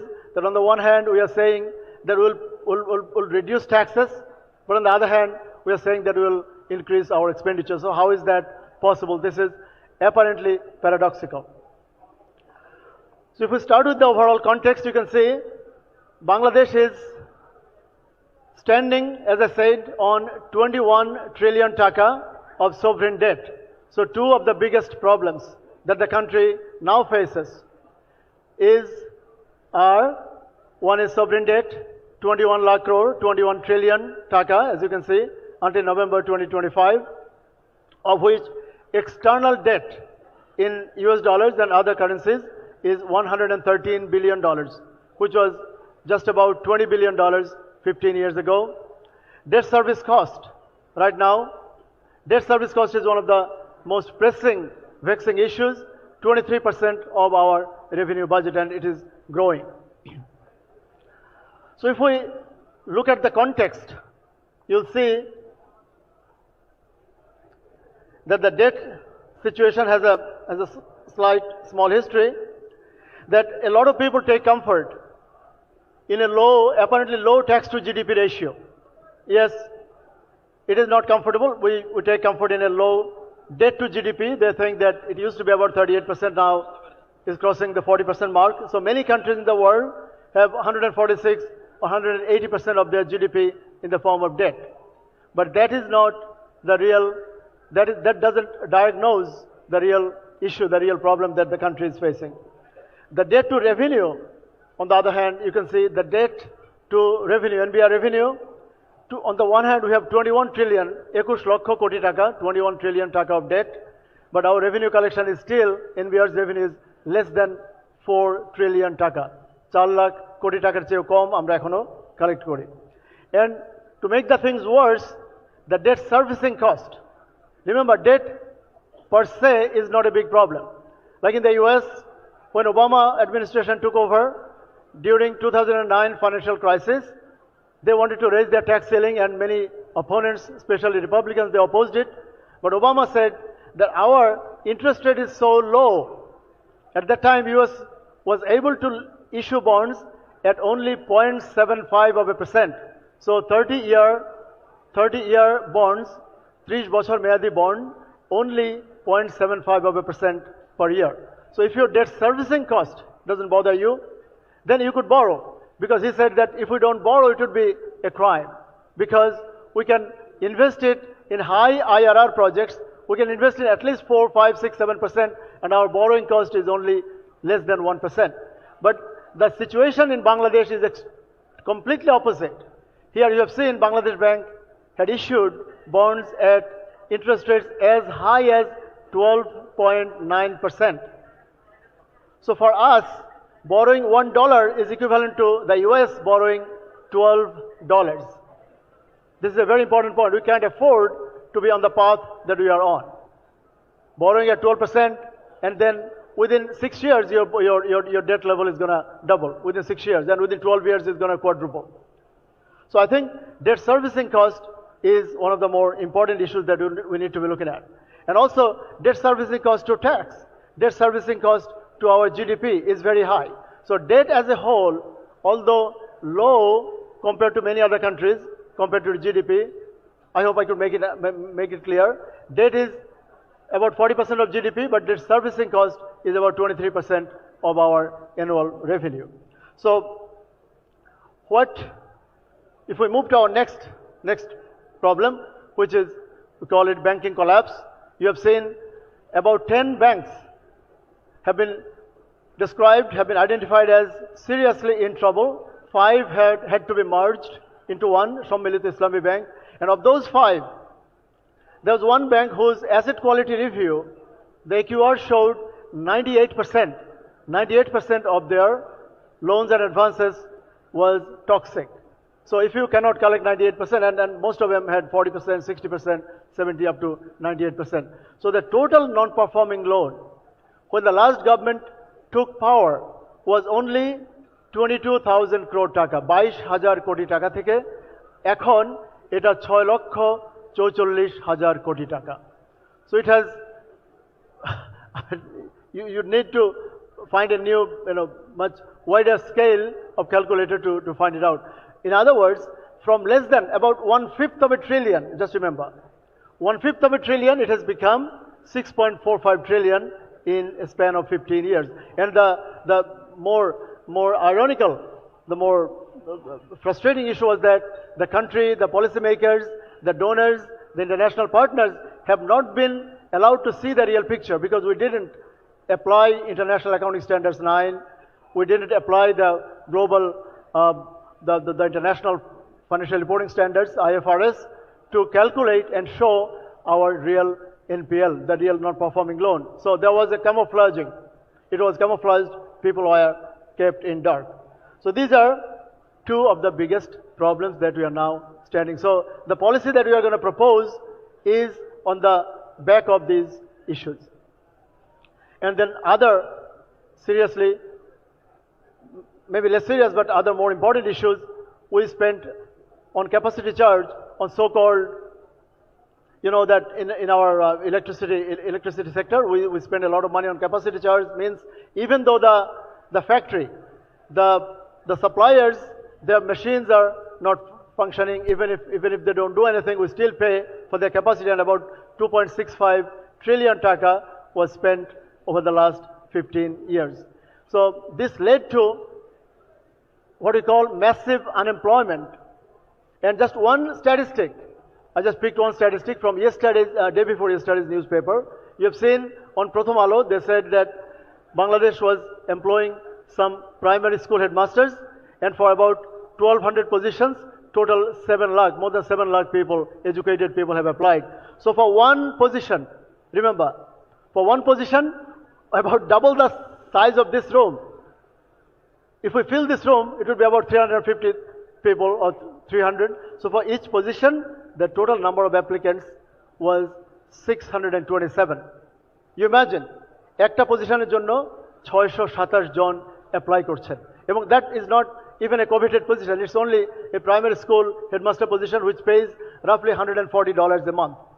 Just for my overseas friends, $140 a month job drew more than 600 applicants for each position.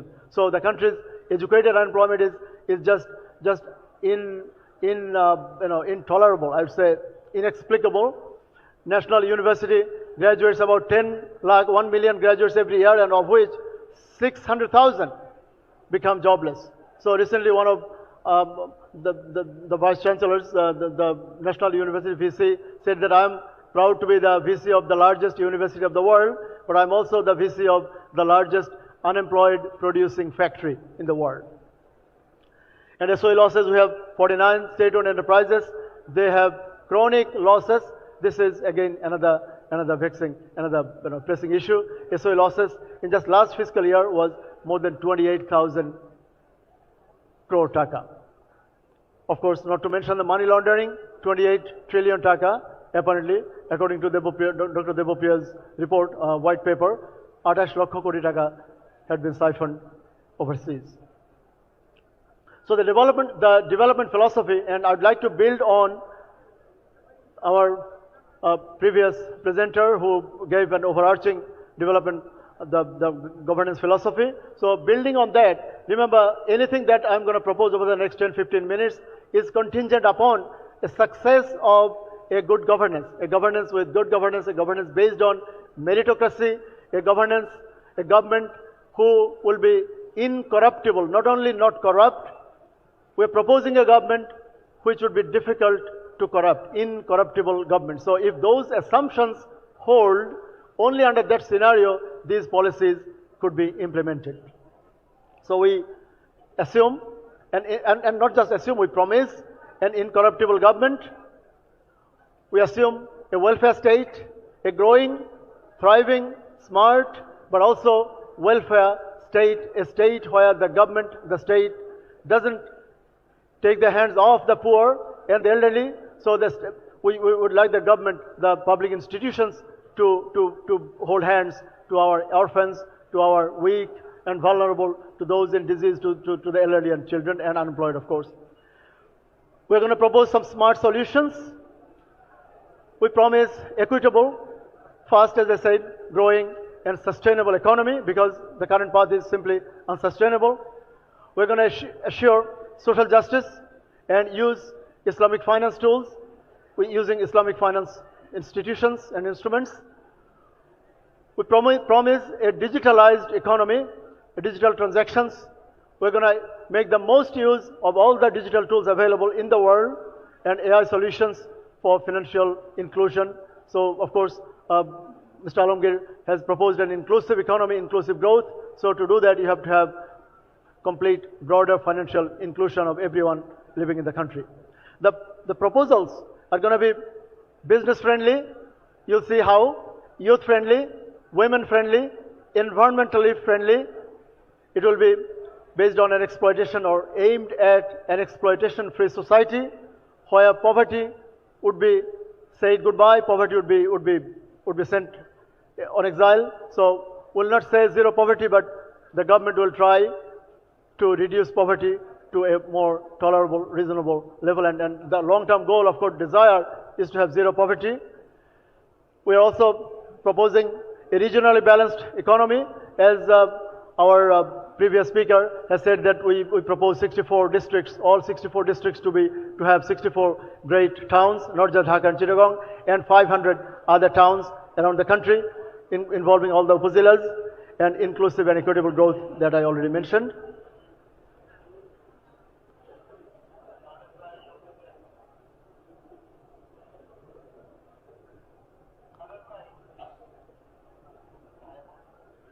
So to do that, some of the very ambitious proposals, we are proposing a highest tax rate.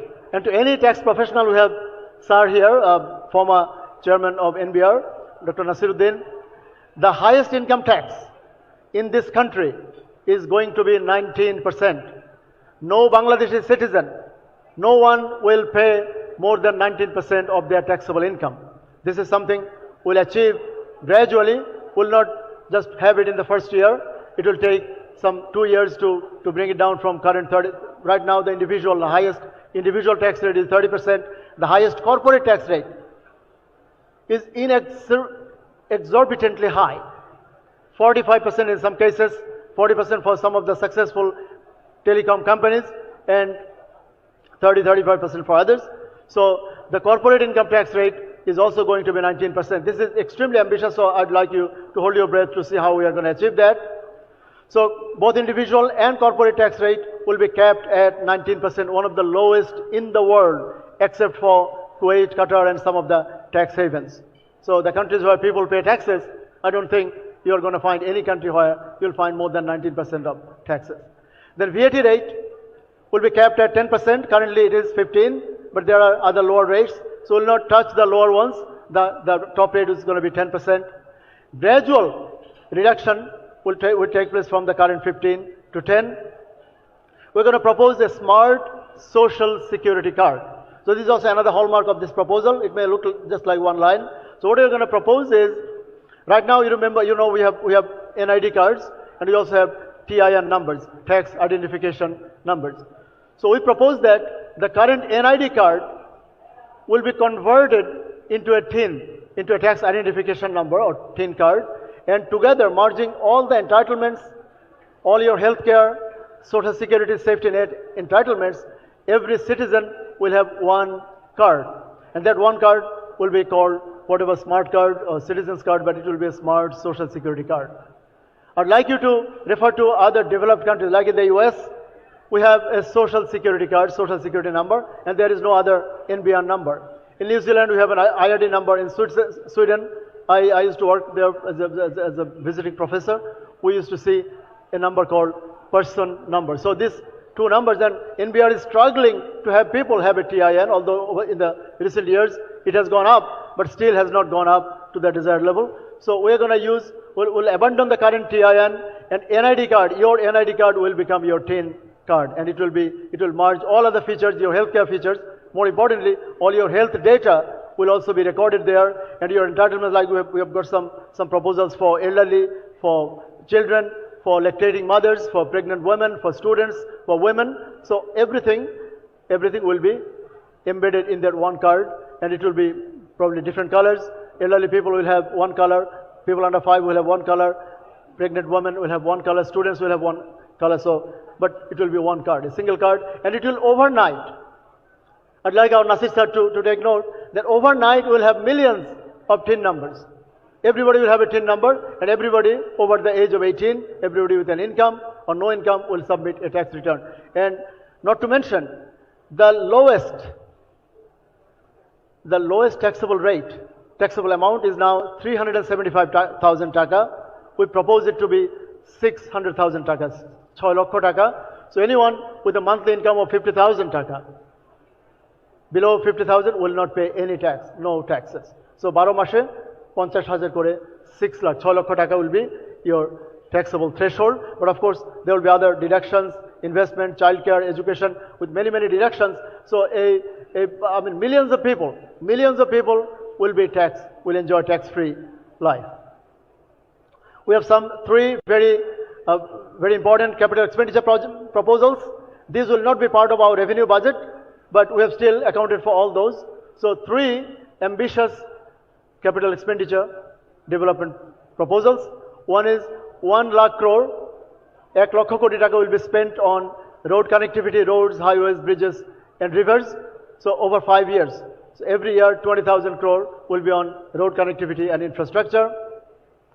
And very importantly, my business friends, for 3 years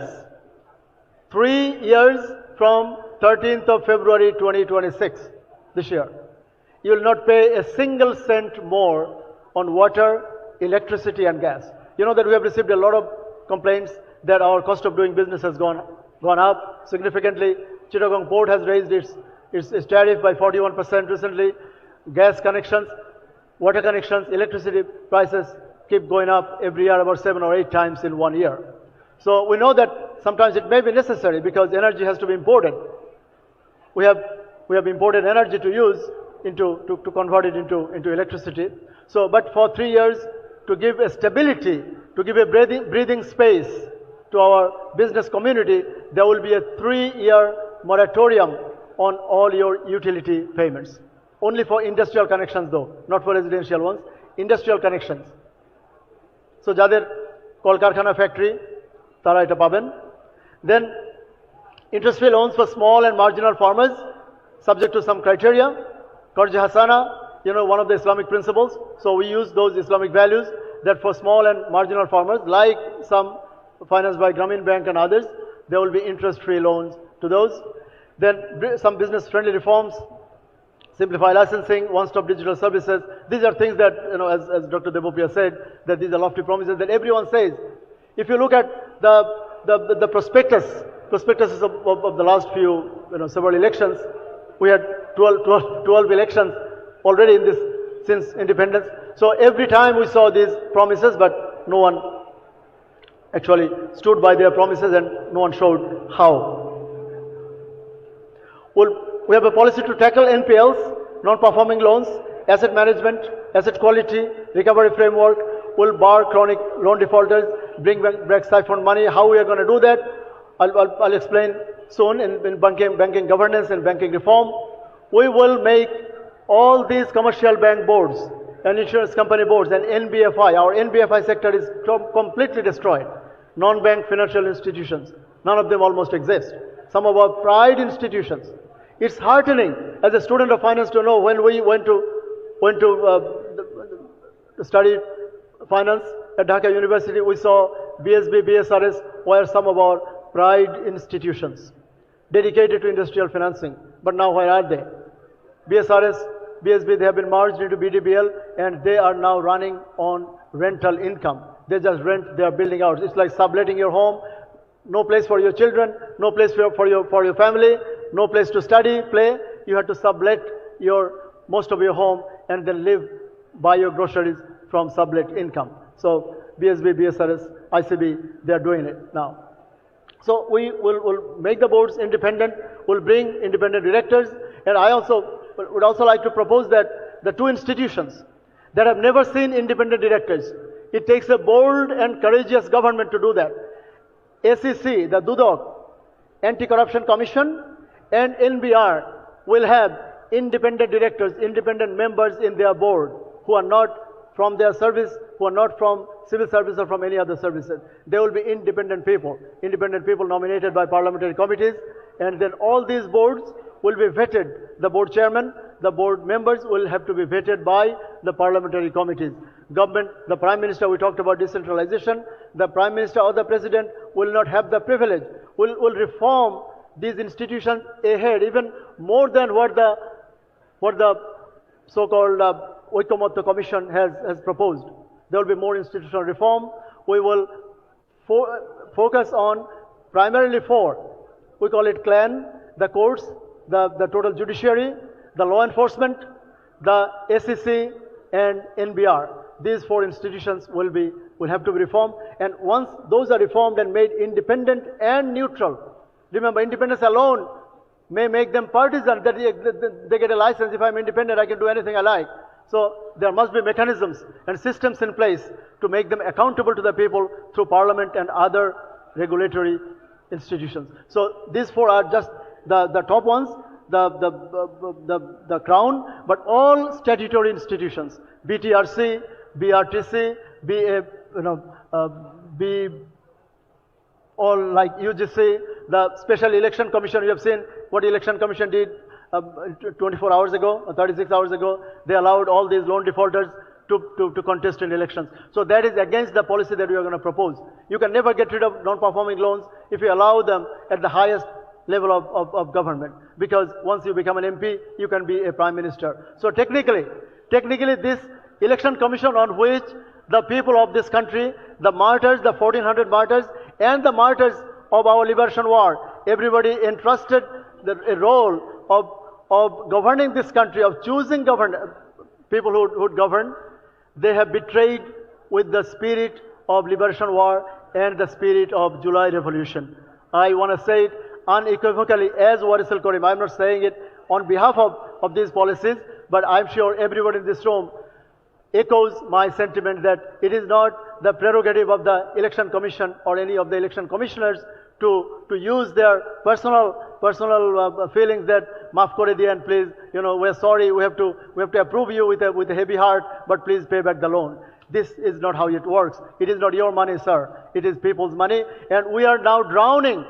We are drowning with more than 6 lakh crore taka of non-performing loan, and you have the guts to sit at that office in Sherbangla Nagar with our money. The air that you are breathing, the water that you are drinking is our money, is my children's money, my students' money, my parents' money. And you are saying that doya kore loan ta shod kore diyan. So I don't think constitution or common sense allows you that prerogative. Anyway, so this is the spirit with which we like the Jamaat leaders to look at these policies. These are not just paper. You cannot implement any of these unless you have governance changes, because governance has bred corruption. My previous speaker said that power breeds corruption and absolute power breeds absolute corruption. We just didn't have absolute power. We had absolute, unbridled, unaccounting power. We had almost omnipotent power. And one of the late parliamentarians of Awami League, Mr. Suranjit Sengupta, he said that the Prime Minister of this country, and he actually mentioned Sheikh Hasina's name, he said that she has the power. She cannot just alter your gender. She cannot change a man into a woman and a woman into a man, but she can do anything other than that. So we don't want a Prime Minister to have omnipotent power. We want Prime Minister and every minister and every members of the Parliament to be serving the people who elected them, because they are their representatives. It's like you sending me to buy your lunch, and I must buy the lunch that you assigned me, that you mandated. Anyway, so our banking reform will come on the back of those independent boards. We'll make sure that Bangladesh Bank is independent and neutral and accountable. So mere independence is not going to be allowed to you. You'll be made accountable, and there will be no blanket bailouts. No bailouts at all. There is, of course, as you can see, it's a SME and startup. So now education, jobs, youth and education. This is another big piece of our policy. And I want you to go home with this good news that will offer interest-free loans to our graduates, because when my daughter was graduating in May of 2016, she was nervous. We are nervous as parents that what is she going to do? And this is one of the most nerve-wracking times of a student. When we lived in residential halls, we didn't know after graduation what we would be doing. I was lucky enough to have a job offer, but most of us do not. We want our students not to live in despair. If you don't have a place to live, if you don't have your parents living in Dhaka city, then you know that what it means, what it feels to be leaving your hall of residence where you lived for like last 4 or 5 years almost with no rent. So we want to offer them 10,000 taka free loans to graduates, but this is not just free money handing over. We'll call it skill recalibration scholarship. Skill recalibration stipend. It means there will be very strict criteria. They have to meet those. They have to get enrolled in some skill building training, maybe a master's, maybe another degree, maybe some other training, vocational or occupational. They may want to change their occupation. A student, one of my daughters, say graduating with a social science or arts degree, she might want to learn nursing. Someone might want to do from engineering to computing or computing to photography. So they may want to recalibrate their skills. Anyway, so it will be not for everyone. About 500,000 youth. We know about, the 23 লক্ষ মানুষ প্রতি বছর job market enter করে. 2.3 million people, youth, they enter the job market, and only about 1 million jobs, and of which I say not more than 23,000 decent jobs. আপা 23,000টাও dissent jobs নেই। BCS এ 3 থেকে 4,000, বাংলাদেশ ব্যাংকের সহকারী পরিচালক অ্যাবাউট 80-90 জন, 100 জন, কয়টা কমার্শিয়াল ব্যাংক কতজন নেয়, ম্যানেজমেন্ট ট্রেনিং অফিসার 35 to 40, খুব বেশি হলে অনেক ব্যাংক তো কাউকে না জানিয়ে you don't get to know when they recruit. So 23,000টাও আমার মনে হয় ওভারস্টেটমেন্ট, আমি ক্যালকুলেট করি নাই, কিন্তু আমার কথা হচ্ছে 23 লক্ষ মানুষের জন্য 23,000 job is not good enough. ফুড প্যান্ডার, খাবার ডেলিভারি, বাইং হাউস, আটা ময়দা সুজি, এগুলো ডেলিভার করার জন্য আমরা ইউনিভার্সিটিতে গ্র্যাজুয়েট করি না। 23 লক্ষ মানে যুবক যুবতীর জন্য there is no hope. So we are living a futureless society, a futureless future for them. We don't want that to happen. So আমরা তাদেরকে বলতে চাই যে if you qualify, if you meet those criteria, there is a scholarship for you for 2 years. We'll give you some sustenance support. But this will be loan. This will not be free money. Then merit-based student loans. That's the first one is after graduation. Then the second one is while you are still at the university. So for high-performing students, the ones whose job is almost guaranteed, say CGPA of 3.8 or above, or 3.5 and above, and upon the recommendation of the head of the institution, আপনার department chair অথবা vice chancellor অথবা আপনার যিনি principal, owner based on his or her recommendation আমরা কয়েক হাজার স্টুডেন্টকে, এখানে 10,000 স্টুডেন্টকে, কারণ I was one of them, আমরা 4টা টিউশনই করে আমাদেরকে মাস্টার্সের সময় পড়ালেখা করতে হয়েছে। এক একটা এসএম হল থেকে সেই রামপুরা, এসএম হল থেকে মোহাম্মদপুর, এসএম হল থেকে শান্তিনগর, এটা যাতে আমার কন্যা, আমার পুত্র, আমার ভাই বোনদের করতে না হয়। যদি তারা মেধাবী হয়, এটা will start from their fourth ইয়ারে, কারণ 1 বছর পরই তারা জব পাবে। এরপর যদি এটা সাকসেসফুল হয়, 3rd ইয়ার, 2nd ইয়ার, 1st ইয়ার, তো 4 বছরের জন্য এরকম মাত্র 1 লক্ষ স্টুডেন্টকে, তো খুব বেশি দেওয়া যাবে না। They have to be high performing, এমন দোজ ওয়ান্স যাদের চাকরি পাওয়া অলমোস্ট সার্টেন, সো দ্যাট তারা চাকরি পাওয়ার পর সেই টাকাটা আমরা ফেরত পাই। Government will only have to top up. 5 বছর পর সেই টাকা আমরা ফেরত পাওয়া শুরু করবো। Like in the US, of course there will be millions of dollars of non performing loan there too. আমেরিকার ইস্যু আছে, আদার দেশেও আছে। আমি মনে করি গভর্নমেন্টের বাজেট থেকে শুধুমাত্র they will top up, just the inflation adjustment করবে, আর যে নট পারফর্মিং পার্টটা তারা পে করবে। বাট আমরা আশা করি যেহেতু আমরা খুব ভালো স্টুডেন্টদেরকে দেবো, this is not universal. In the US they make it universal, New Zealand, Australia, UK, they make it universal student allowance. We are not proposing any allowance. We are proposing loans. একটা allowance আছে। এরপর দেন 1 লাখ কোটি টাকা, 1 lakh crore টাকা on educational infrastructure. This is another significant piece of our policy. আমরা বর্তমানে যেটা জাতীয় বিশ্ববিদ্যালয় যেটা আপনি দেখেন, the one you see as national university, the one which has about 4 million students. It has thousands of colleges. আমরা এটাকে reorganize করব। How? We're going to separate the top tier colleges. About top tier, Carmichael, BM College, Victoria College, Dhaka College, Bogda Azizul Haq College, Pabna Edward College. So these top tier colleges will be converted into standalone universities. Listen to this. So there will be some 50 new universities, but they will be great institutions because Dhaka College is older than Dhaka University. And we are keeping Dhaka College as a national university. Not a lot of people take pride in graduating from national university. Because সেখানে সবচেয়ে ভালো ভালো কয়েকটা college আছে, আবার like Notre Dame college সেখানে, Holy Cross college সেখানে, Eden college সেখানে, Dhaka college is part of national university.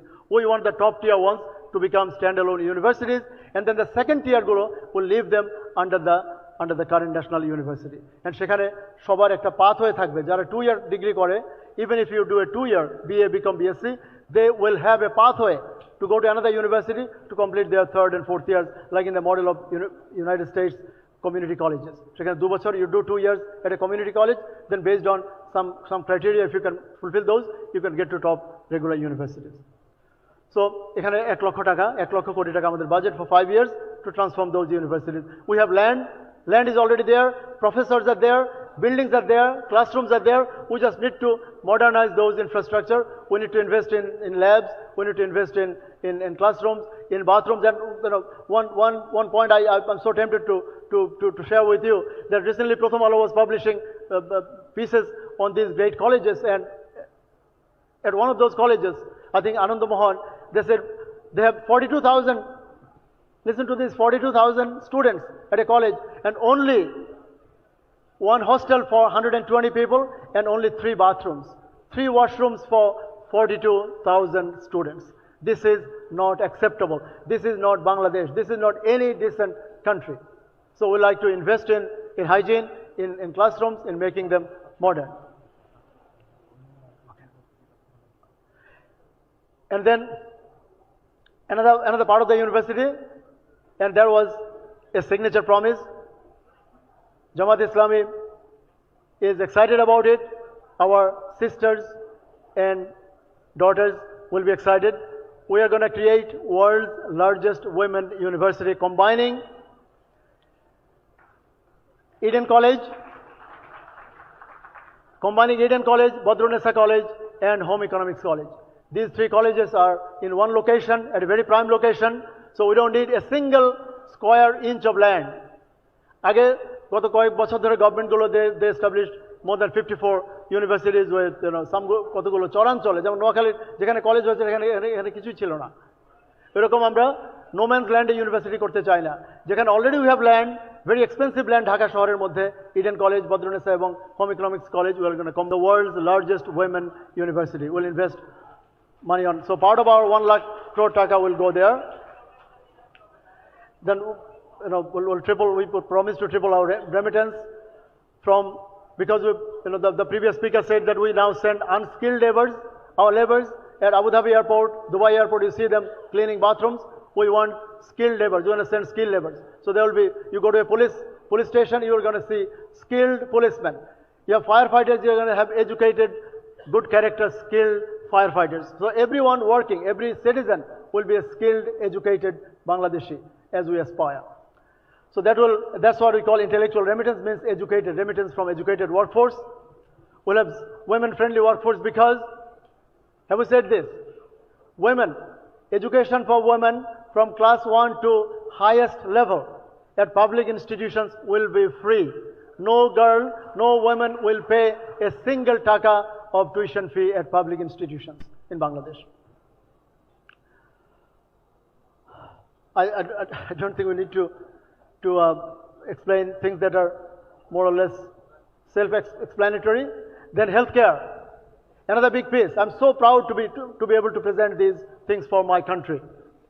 I'm a professor. I'm taking a huge personal risk, you could say, to come and join on the podium of a political party. But I thought that these are the policies that our country deserves. So what do we propose? We proposed every 60-year older and above, everyone at the age of 60 and above will enjoy free health care for everyone. The moment you are 60, like in the US, at 65, so 60 and above will have free health care, and every child under 5 years of age will have free health care. এর জন্য কত টাকা cost? I wish Devopriya was here, and I still hope he is. So we are going to show how we make money for that. So মনে রাখবেন, the desire, Jamaat's desire is to have universal health care. পৃথিবীর অনেক দেশে, সবচেয়ে সভ্য দেশগুলোতে universal health care আছে। আমাদের দেশেও টেকনিক্যালি ঢাকা মেডিকেল কলেজে আপনি 10 টাকা দিয়ে একটা টিকিট করে আপনি চিকিৎসা পেতে পারেন, কিন্তু what the condition of our hospitals. So আমরা 60 and above প্রত্যেককে ওই যে স্মার্ট কার্ড থাকবে, সেখানে ওনার কার্ডের আলাদা কালার হবে, he or she, they will be entitled to free health care. And any child under the age of 5, জন্ম থেকে 5 বছর পর্যন্ত free health care. And for women, Dilar Appa asked about women, that why haven't we, Jamaat, nominated any woman? But see this, for the country that you liberated with millions of people's sacrifices, supreme sacrifices. We propose that for every mother, as soon as they figure out that they're pregnant, for all pregnant women during pregnancy and during lactating periods, a total 1,000 days, their primary health care will be free. Primary health care for all women carrying a baby up to 2 years during lactating period and during their pregnancy, they will enjoy free health care. We're going to propose 64, not that propose, we are committed to building these 64 state-of-the-art hospitals in 64 districts. In some cases, there are hospitals already. If there is one, we'll modernize it. We don't need to acquire more land, because we are a country of land scarcity. We don't have a lot of land. So the hospitals that are already there, they will be modernized into modern state-of-the-art hospitals. You will not see dysfunctional health system. You will not see dysfunctional equipment. So we have budget for that, 1 lakh crore taka. So about 64 hospitals. It's an estimated budget for 5 years. So this is part of ADP. You know, Bangladesh has, even this year, Bangladesh total ADP is 2 lakh koti taka. Kintu you don't feel it, because there 40-50% corrupt hoye jay. So we can do that. We can only do that, as I already mentioned, that none of this is possible unless we can eradicate corruption. So you'll have to get rid of corruption. You'll have to get rid of fascism. You know, Alamgir Bhai has said that a free and fair election, but with the current election commission, I'm not sure whether you can have that. But we have seen in this country many election commissions to betray with the faith of the people. We don't want the current one to do the same. But if we could achieve that, then we would be able to deliver on those promises. You can see, we talked about independent bodies, meritocracy. Of course, every appointment will be based on merit, and top level appointments will have parliamentary vetting. And I already mentioned about SCC, NBR, judiciary, PSC, and their independence. We're very close. So the projected expenditure, now the crunch. How are you going to pay for it? These are lofty. I heard the word lofty. Lofty promises. It's easy to say that I'm going to build another Taj Mahal for you. I'm going to take you all over the world. I'll go to the Alps to bring the most white diamond for you. So the total expenditure for this, you can see lost revenue for minimum taxable income. Remember, 3,75,000 থেকে 6 lakh. So there will be some lost revenue, 400. These are all amounts in crore taka. So just to save space. So 400 koti taka lost revenue for minimum taxable income. Flat VAT will lose the most, because VAT is currently the biggest source of revenue. 42,000 registered direct tax, everybody pays it. Rich or poor, everybody pays it. We want it to be progressive. So VAT pressure, আমি আশা করি Nasir sir বলবেন, VAT থেকে আমরা offload some of the pressure. So 42,000 টাকা সেখানে আমরা lose করব revenue. Then abolition of VAT on baby food. I forgot to say that. Mothers, notice this. Baby food will be VAT free all over the country forever. কেউ আর নতুন করে impose করতে পারবে না। এবং আমি আশা করব আজকে যে policy, it is not just Jamaat's policy. It is citizens' policy. It's a charter of citizens. It's a charter of freedom. If anyone can come and implement this or better, I'm sure Jamaat will say, we'll go home. We don't need to do politics. We don't need to be wasting or investing our time and sweat to do the things that someone else is doing better. So if someone can match it or do better, then would like them to implement. This is policy open for everyone. Anyone can imitate it and implement. Anyway, so free health care for people over 60. You remember I made that promise. So সেখানে যাবে 37,500. Free health care for children under 5. Another 13,000. So things are not, life is expensive, and free health care is one of the most expensive things in the world. Free primary health care for expecting women, 15,000 crore to 18,000 crore, we estimated the upper limit. Free universal education for women. Remember, আপনার বোন কন্যা যদি কারো even প্রাপ্তবয়স্ক কেউ যদি পড়তে আসেন, সেই মা, তার জন্য যে খরচ, সেখানে 5,000 কোটি টাকা আমরা অ্যালোকেট করছি। স্কিল রিক্যালিব্রেশন স্কলারশিপ, যেটা বলেছিলাম, স্কিল রিক্যালিব্রেশন স্কলারশিপে খরচ হবে 15,600। স্টুডেন্ট অ্যালাউন্স প্রত্যেককে, এটা আগে বলা হয় না যে প্রত্যেক student subject to satisfying some criteria, they will have, এখানে criteria মানে parents income, it will be income tested, means tested and asset tested. সেখানে আমরা প্রত্যেক স্টুডেন্ট, এটা বলা হয় প্রত্যেক স্টুডেন্ট যে কোনো ইউনিভার্সিটি, মানে from the age of 18 onwards, তারা 3,000 টাকা করে সরকারি স্টুডেন্ট অ্যালাউন্স পাবে। যদি পুয়ার হয়, যদি এতিম হয়, আপনারা জানেন যে কোরআন শরীফ বলেছে যে you have to look after your মিসকিন, ইয়াতিম, গরিব, আপনার parents, your children. So the God's commandments to Bani Israel. So আপনারা দেখেছেন সেখানে আমরা তাদের জন্য তাদের পাশে দাঁড়াবো, কারণ অনেকে আছে সে নারী, সে টিউশন করতে পারে না, এবং it's not a lot of money. আপনার এখানে অনেকের একটা ব্রেকফাস্টের জন্য আমরা ইন্টারকন্টিনেন্টালে উই পে অ্যাবাউট 11,000 টাকা for a buffet breakfast. So সেখানে আমরা মাত্র 3,000 টাকা প্রমিস করছি, এবং কোথেকে আনবো সেটা আপনাদের একটু পরে দেখাচ্ছি। And that will be the end of our presentation.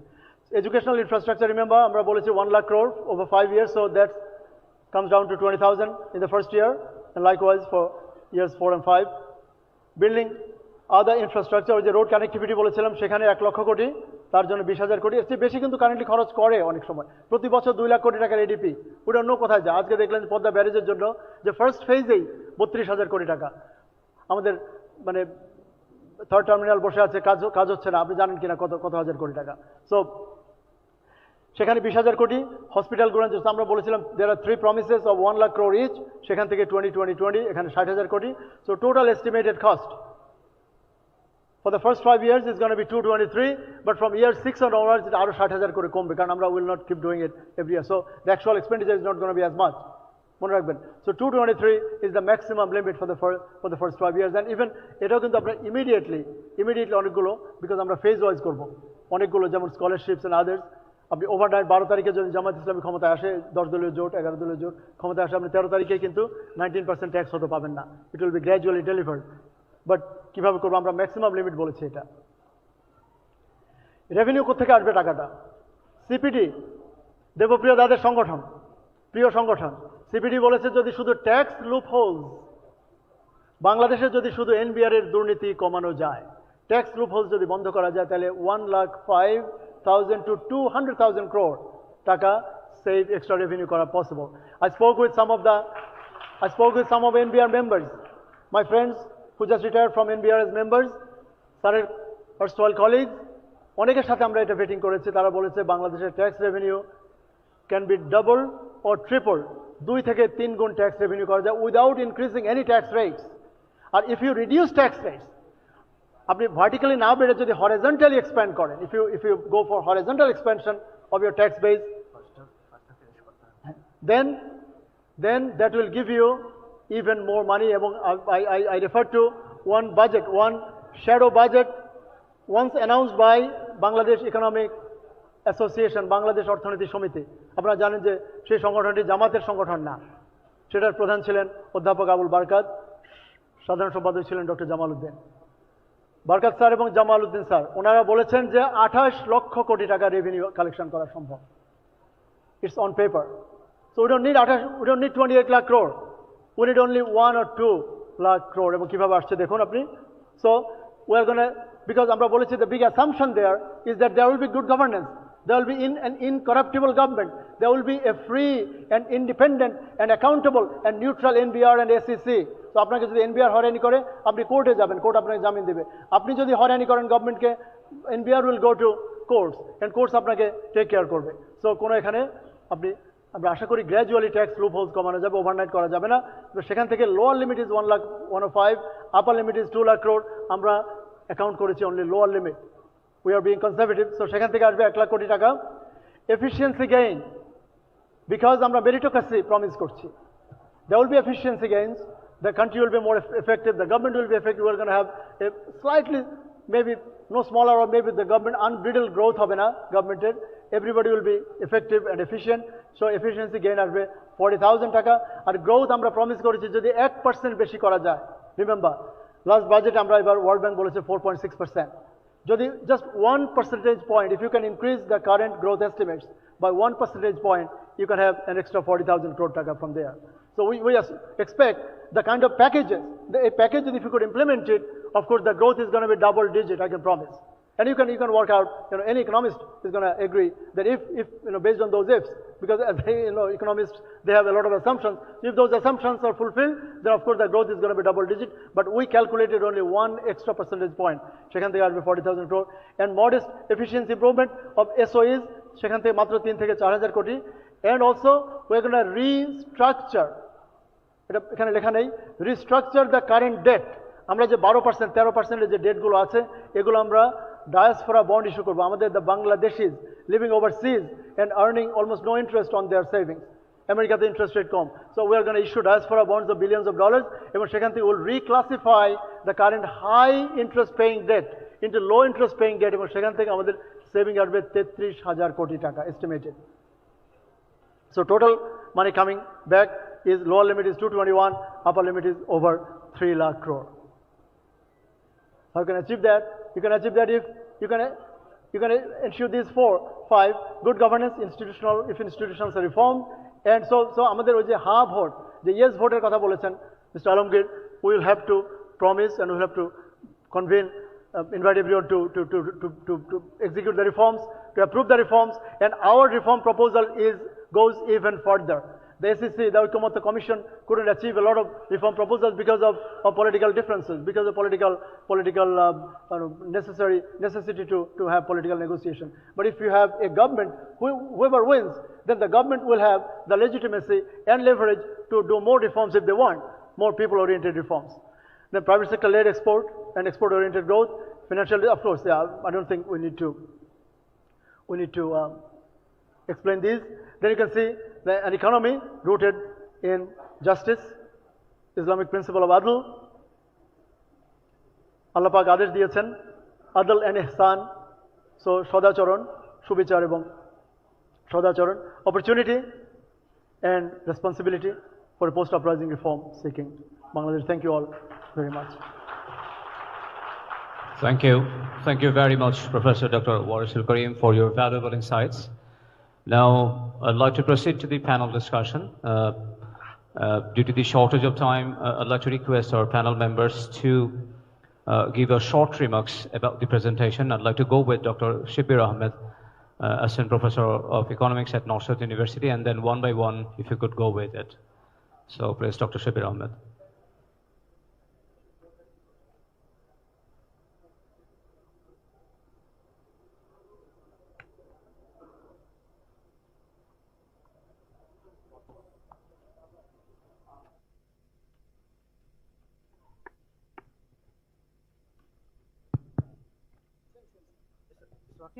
Okay. Thank you very much, Dr. Warisul Karim, for a wonderful presentation. I think it will be better if we can have some questions from the audience. I just thank to the presenter and thanks Jamaat Islami for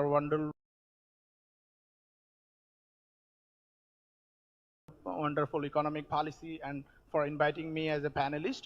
I'm very excited about the education program Jamaat Islami is planning for the country, and this is wonderful to have like students loan the loans for the graduates, interest-free loans for the graduate instead of like just giving some unemployment allowances. So and also like proposing an world largest women university. It will like tremendously help our women, young women particularly. So I will not take much time. I would love to hear your questions, and that would be better, I think. Since the, want to say something, sir? Assalamu alaikum warahmatullahi wabarakatuh. This is Dr. Isam Musharraf Hussain, Professor and Chairman, Finance at Dhaka University. Political system, legal system, economic system, administrative system, and education system is the main structure of a country. But unfortunately, in our country, all these major structures have been destroyed fully during last 54 years since our independence. As a finance professor, this is my theoretical and practical experience that in our country, basically, there is no practice of any political system, though we are claiming we are a democratic country, but there is no practice of democracy, only we practice autocracy and fascists like this. But in economic system, though we claim we are in liberal economy, market economy, but in practice, we are basically command or government controlled economy. In legal system, we have lot of laws, but main problem is there is no application, no compliance of law. So Mr. Wallace Karim has focused on many areas, and his emphasizes on basically financial corruption. So there are two types of corruption, financial and non-financial. But in our country, it's severe level, the non-financial corruption. We don't focus on that. We have also professional corruption. Non-financial, that means as a nation, we are not sincere, not committed, not punctual to our duties and responsibilities. We hold very top positions, we have duties, but we don't perform our duties. We don't fear Almighty Allah. So we enter the office, but we don't give our efforts for our development office work for the development of the country. So we know the event of old women and her daughter in the regime of Khalifa Hazrat Umar about the conversation between their responsible duties. But because we don't have firm belief on Almighty Allah, we don't believe that after death there will be the Qiyamah. For the reason, actually we are a nation like a blood cancer patient. I think we are a nation like a patient admitted into CCU. Because during last 16 months, I have been performing as director of 3D companies in our country. I have identified 92 different types of illegal and unethical transactions in a company. That's unimaginable for a human being. This is out of our brain that how directors can take fund from a company in such different way.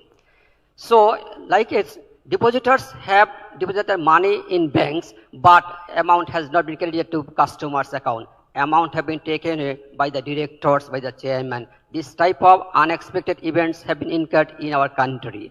So, not only financial corruption also, we should focus on non-financial corruption also. Actually, we need ethical people, we need honest people. So, the most important problem in our country, lack of transparency, honesty and integrity. In our country, also in other parties, my empirical result from a research that there is significant level income and resource inequality in our country. 20% people of our country holds 80% resource assets income of our country, whereas only 80% people holds rest 20%. So we should focus on this income inequality. That means there should be a balanced distribution of our resources. So I humbly urge to the Jamaat Islam Bangladesh, if they will be in power by the Almighty Allah grace, then they should focus on this area. In our country, there are liquidity problems at a significant level. Banking sector is the backbone of an economy of a country. But nowadays, our banks only can sanction loan, but they cannot disburse the loan because there is no fund available with them. Because we know most of the funds have been taken away from our country outside area. So most of the banks and non-bank are in negative equity. That means their liabilities more than their assets. So it's very difficult for us to come out from this. So I urge the Muslim to think about the startup business as well as employment creation, not from industries, mainly from the small funding from government side to the poor people. Another part is we should focus on the fund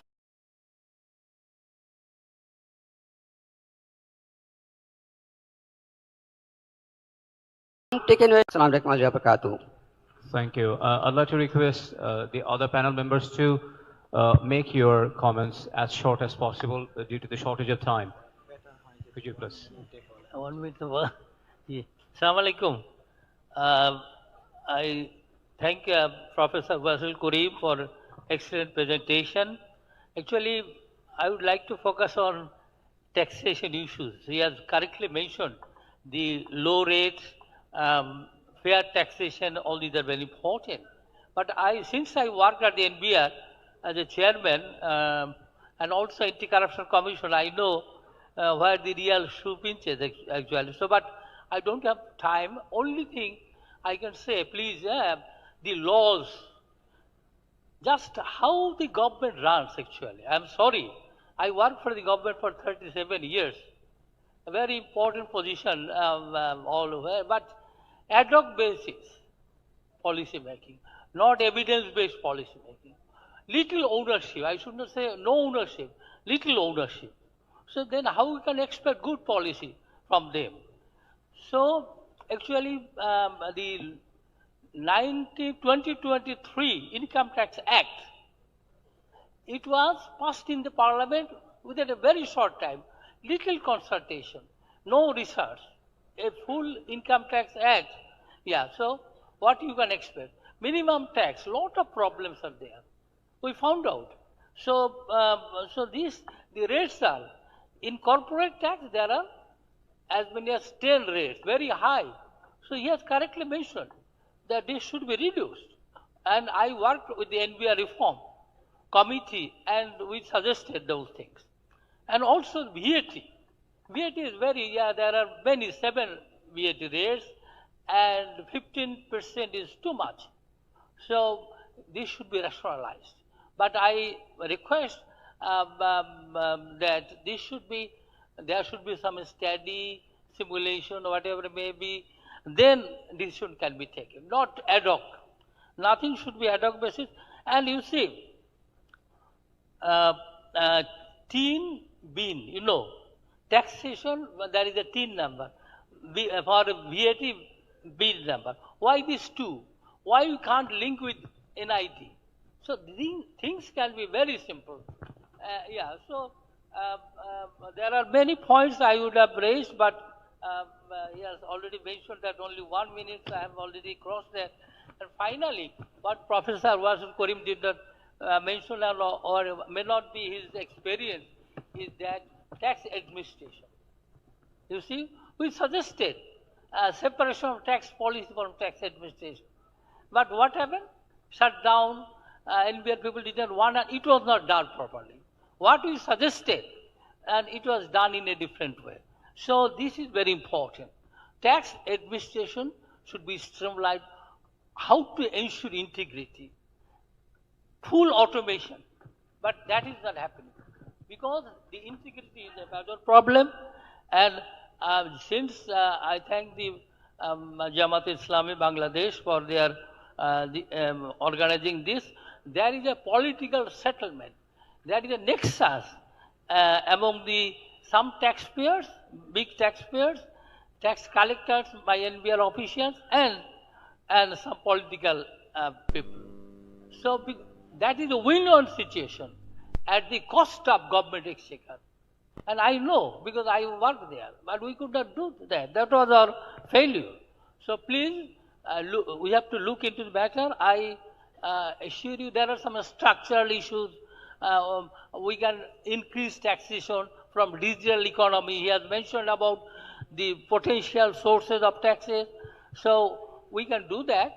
So if I had more time, I could make a detailed presentation. Thank you very much. Thank you.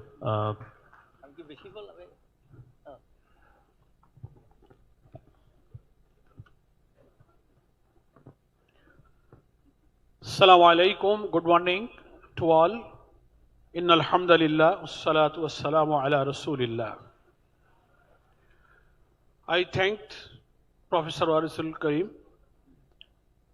regarding economy, business and investment for a well presentation. On behalf of Bangladesh Jamaat Islami, I sincerely thank our respected panelists, presenters and all participants for their thoughtful insight and constructive engagement in this important session on the economy. Your reflections have enriched this discussion and strengthened our collective understanding of the challenges and opportunities before us.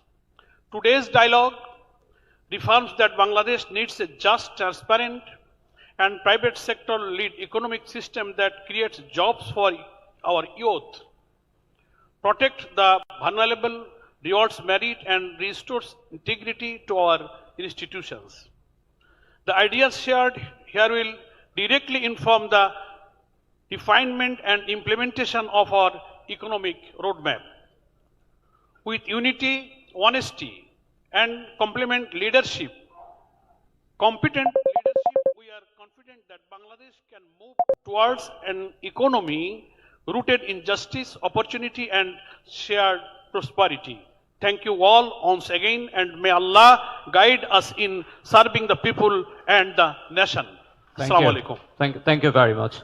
Now, dear participants, due to the shortage of time, we'd like to humbly request you to ask only 2 questions. And if you have any more questions, suggestions, or feedback, you are kindly requested to send your questions, messages, or any feedbacks to the email address of Amir Jamaat of Bangladesh Jamaat Islami that we are trying to show it on the screen, or we'll give it later, inshallah. So we will just take 2 short questions due to the shortage of time. The first one, please. Only 2 questions. We're really sorry for not taking more than that.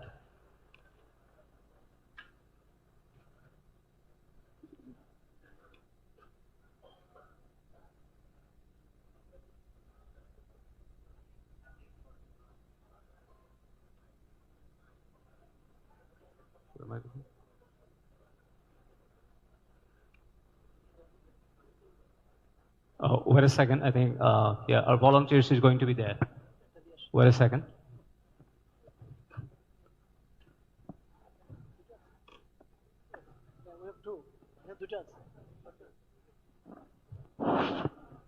Hello, sir. No, could you press? We have the one. Yeah, first.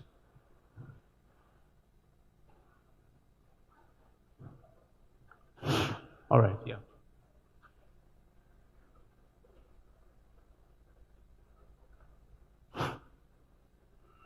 Assalamu alaikum. I'm Masood Kovid from BJME Standing Committee Chairman, PR and Publicity. Thanks for presentation. I have 2 questions especially. You know, there is the LDC graduation is coming on, and there are the big factor for RMG sector. There are the 84% foreign currency earning from here. So whatever your preparation and youth position in LDC graduation, where most of the businessmen and industrymen are asking for the 3 years exemption and 3 years extension on it. Second question is, you have already mentioned there is the NPL is high, our ease of doing business is very narrow, our bank interest is extremely high. How you will define and you will your position to encourage the new investment? There is there is 0 FDI in Bangladesh at the present. So what is your preparation and your addressing to new investment and sustain in the existing business? My last question, there are always every government in last 15 years is they have some package in budget, then they are always emphasizing in black money into white. So you already explained there is the huge corrupted money in looting and transferring from our country. So what is your position once Jamaat will be coming to power? So what is their position that kalo taka sadat korar tader policy ki thakbe? Thank you very much. Thank you for the question.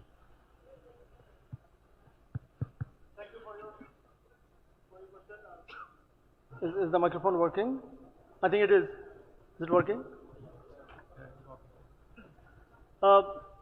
First of all, our policy, you can see it's a whole package. It's not just export-based policy.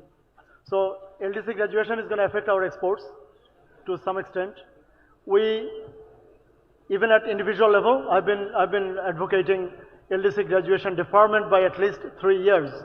So we have been part of a team who have advocated this. We met with BGMEA and the finance advisors, and on one occasion, 3 advisors together. So I think I cannot speak on behalf of Jamaat, but I believe Jamaat also is aligned with the policy of deferring LDC graduation by 3 years. Second, the policy, our package is more contingent upon investing in home. We wanted to invest in our education, in our health, in our infrastructure. So we are going to be investing in our women, our daughters, as I said, that, you have never seen in the last 54 years a policy that can celebrate womanhood, I would say, that can celebrate studenthood, that can celebrate youth through policies than just by words of mouth. So if this policy is implemented, and as I said, it's a package, unless the top is fixed, unless governance is fixed, then nothing else. So if governance is fixed, if Bangladesh Bank can become more independent and neutral, if commercial bank boards, NBFI boards, insurance company boards, and even other public interest entities, I didn't mention, PIEs as classified by Financial Reporting Council. So all these public interest entities, the sector corporations, if all those are made independent, neutral, efficient, accountable, then of course you'll see growth. And the answer lies in, I have to warn the nation, my country, that there is a tsunami coming up. If the current debt level grows, I missed that part, at just 10% for 10 years, in 2035, you'll see total sovereign debt of, if it grows by just 10%, you'll see it to go to 54 trillion taka. 54 lakh crore টাকা হবে আমাদের debt in 2035. And if beyond that, if it goes by just the inflation rate, only inflation adjustment, if you do 7% growth, then in 2050 you're going to see a total loan of 149 trillion taka. So we, even at 5%, at a weighted average rate of 5%, assuming overseas debt carries only 0% and domestic debt carries 10%, which is, of course, the most conservative that you can be, because no one is going to lend you money for 10% or 0%. But even if that is the case, then a weighted average of 5% will wipe out all the budgetary allocations, all the tax that NBR can collect. So we'll have to get rid of our debt. Some of high interest debt, we said we're going to reclassify some of it and issue diaspora bonds, and of course borrow from our friends in Qatar, in Kuwait, in many other countries, and we can have international, we can have low interest overseas debt as well. On other thing that you said, also how we attract foreign FDI. FDI has been zero, and you have seen.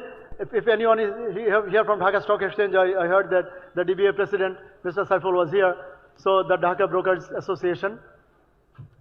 You know that for last 4 years,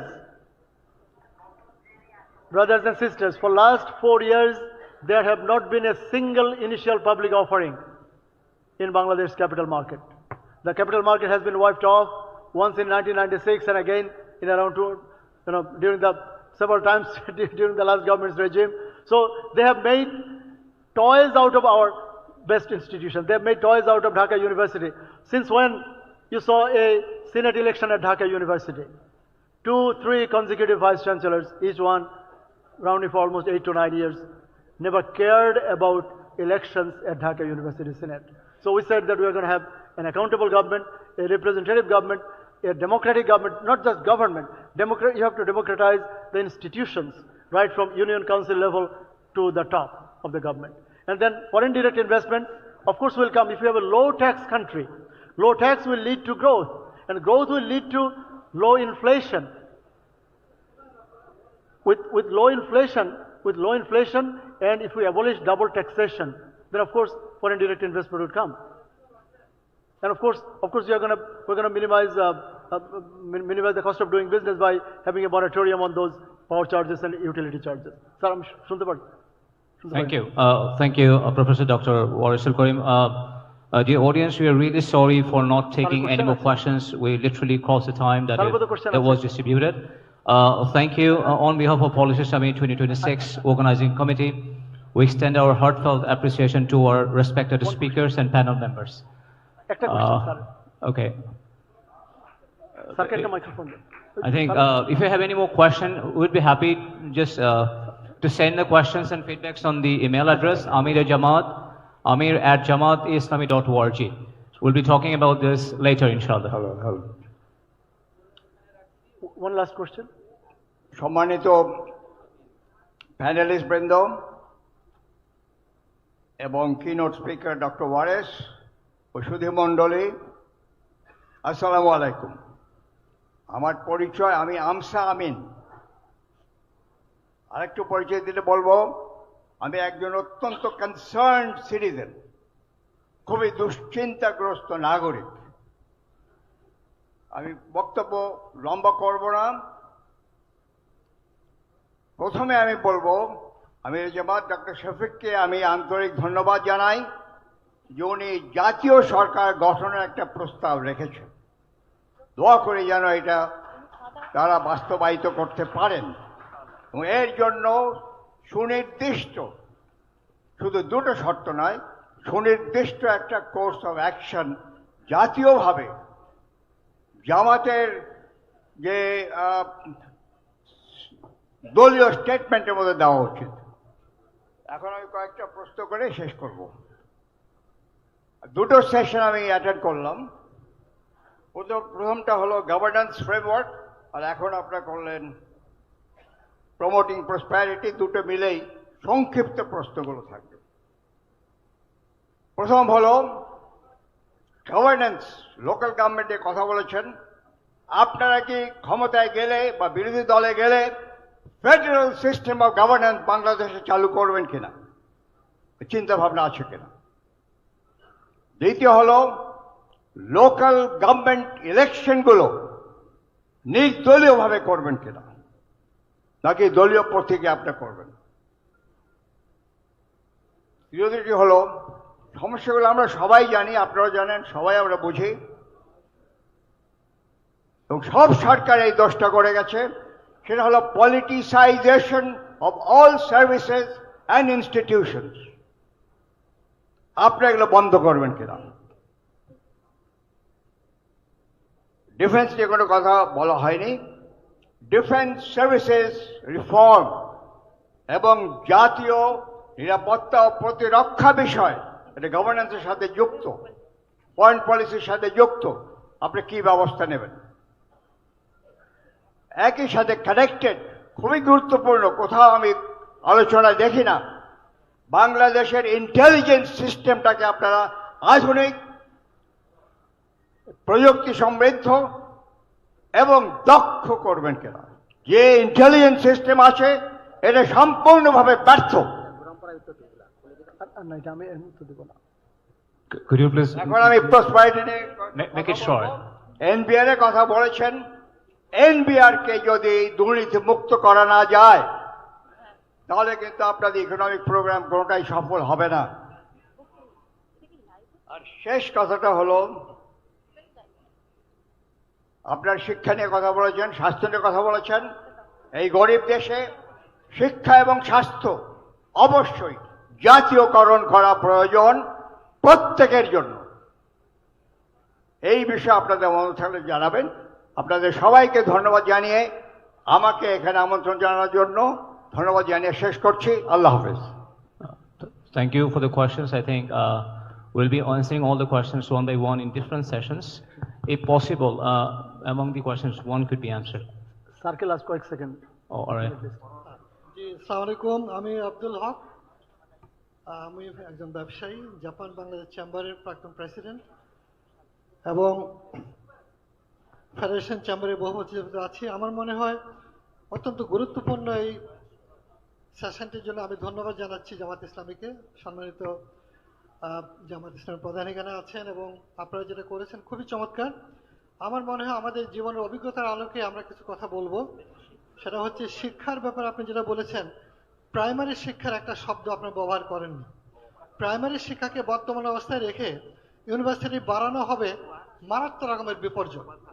ইউনিভার্সিটির চাপে বাংলাদেশ ইতিমধ্যে যে graduate তৈরি হচ্ছে তাদের কিন্তু বিশ্বে দেশেও তারা জব পাচ্ছে না। অতএব এখানে ব্যাপক একটা সংস্কার দরকার। আপনি সেটা চায়না, ভিয়েতনাম, জাপান যদি ফলো করেন তাহলে কিন্তু আপনাকে ওই জায়গায় যেতে হবে যে প্রাইমারি থেকে শুরু করে হাই স্কুল, স্কুলের কথা আপনারা বলেন নাই, মাদ্রাসার কথাও বলেন নাই। তাহলে আমাদের আসল জায়গাটা, ভিত্তিটা কি হবে সেটা একটা বড় প্রশ্ন। আইটির ব্যাপারে কিছু বলেননি, যেখানে বিশ্ব বাজারে কি ধরনের গ্র্যাজুয়েট দরকার, বাংলাদেশের বাজারে কি ধরনের লোক দরকার। এখন জাপানের লোক যাচ্ছে, জার্মানি, ইউরোপের লোক নিতে চায়, কিরকম লোক? সবাই স্কিল মানুষ যাচ্ছে। স্কিলের দিকে আমাদের প্রাধান্যতা খুব দরকার। আমি আরেকটা কথা বলবো, বিনিয়োগের জায়গায় আছে না? ওকে ওকে, আর না, উনি বলেছেন শিক্ষার, সেজন্য বললাম। বিনিয়োগের জায়গাটা আমার ইন্টারেস্ট, সেটা হচ্ছে বাংলাদেশে বিনিয়োগের জন্য আমি বহু বছর যাবৎ, প্রায় 30 বছর যাবৎ ফেডারেশনে আছি। আমি জাপান বাংলাদেশ চেম্বার থেকে, জাপানের প্রাইম মিনিস্টার সহ বাংলাদেশকে অনুরোধ করে গিয়েছিল, মিস্টার আবে, যে তোমরা বিনিয়োগের এনভায়রনমেন্টটাকে উন্নত করো। কিন্তু আনফর্চুনেটলি আমরা সাহায্যই নিতে চাচ্ছি, কিন্তু ওই সব জায়গাগুলি, ভিয়েতনামের মতো কান্ট্রি একক এজেন্সি করেছে, এজেন্সির নাম হচ্ছে ভিয়েট্রেড, জাপানে হচ্ছে জ্যাট্রো, কোরিয়াতে কোট্রা। আমরা কেন করতে পারছি না? আমাদের এখানে এতগুলো মিনিস্ট্রি রেখে, এটা itself is a colonial structure, যে কলোনিয়াল স্ট্রাকচার রেখে কোনোদিন আপনি ত্বরান্বিত উন্নয়ন সম্ভব হবে না। অর্থাৎ আমি আমার এই বয়সটা বলছি, আমি একজন মুক্তিযোদ্ধা, এবং আমি মনে করি যে এই সংস্কার ছাড়া বিদ্যমান কাঠামোর প্রশাসন ব্যবস্থাকে রেখে it is simply A colony, এবং এখানে যে বিট্রিয়াররা বসে আছে তাদের সন্তানরা বিদেশে লেখাপড়া করবে, তাদের 14 গোষ্ঠী বিদেশে লেখাপড়া করবে, and they will use this country as a colony. Therefore ওই জায়গায় বড় রকমের সংস্কার আপনাদের করতে হবে। যে 24শে জুলাইয়ের আমাদের সন্তানরা প্রাণ দিয়ে গেছে, স্মুথ ভাষায় হবে না, রক্তাক্ত পরিবর্তন দরকার। এই কাঠামোকে ভেঙে চুরমার করে দিতে হবে, যে নতুন বাংলাদেশ গড়ার জন্য আপনাকে ব্যাপক সংস্কার আনতে হবে। ধন্যবাদ। Thank you very much. Thank you sir. আমার মনে হয় আমি আপনাদের ধৈর্যচ্যুতি ঘটাবো না। আমাদের এডুকেশনের উপর আব্দুল হক স্যারকে জানাতে চাই, আমাদের এডুকেশনের উপর কিন্তু একটা কমপ্লিট ফুল ফ্লেজড সেশন আছে। সেজন্য এখানে আমরা শুধু business, economics, finance, banking, tax, NBR এগুলো নিয়ে কথা বলেছি। It is by no means এটা, হ্যাঁ, কিন্তু দ্যাট ইজ ইন্টিগ্রেটেড। হ্যাঁ, এডুকেশন, জি স্যার, জি স্যার, জি স্যার, হ্যাঁ,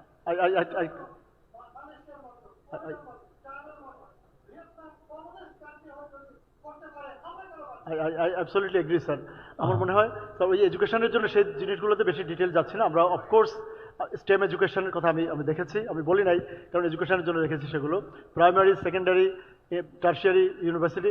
আমরা শুধু ফোকাস করেছি যেগুলোর ফাইন্যান্সিয়াল ইমপ্লিকেশন আছে, যেমন যে এক্সট্রা প্রোগ্রামগুলো, এটা কিন্তু ইনক্রিমেন্টাল কস্টগুলো। আমাদের বাজেট কিন্তু নিশ্চয়ই 2 লাখ কোটি টাকার না, কারণ গতবার লাস্ট বাজেট ইজ প্রায় 8 লক্ষ কোটি টাকা। সো ওই শুধু ইনক্রিমেন্টাল কী পলিসি, মানে এই পলিসিগুলোর জন্য কতটুকু এক্সট্রা কস্ট হবে, যেমন আমরা আগের যে বেনিফিট প্যাকেজ আছে, সোশ্যাল সেফটি নেট আছে, এর কোনোটাতেই টাচ করার কথা বলিনি, শুধু এক্সট্রা যেগুলো সেগুলোর জন্য কতটুকু খরচ।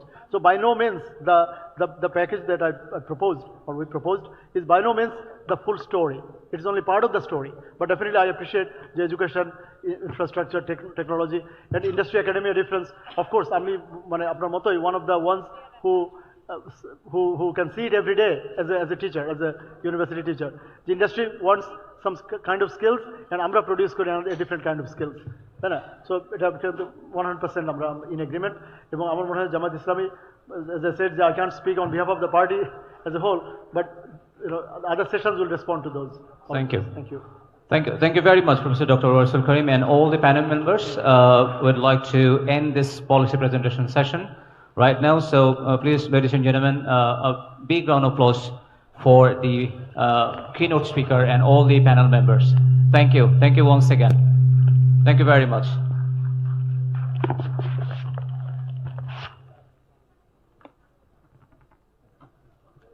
Ladies and gentlemen, are you still with us? Good, because now I will be delivering the policies on stand-up comedy. No, I'm just kidding, That's the fault of us youth, you know. But you know, the youth policy is a matter of no joke. Even though us youth, we tend to make a lot of joke. So, the future of Bangladesh lies with its youth. And as a Gen Z woman, I'm really excited that our next session focuses on youth employment, unleashing the power of Gen Z and Gen Alpha. This will be a very short session because we'll be... Assalamu alaikum wa rahmatullah, and good morning to all. Also a happy new year.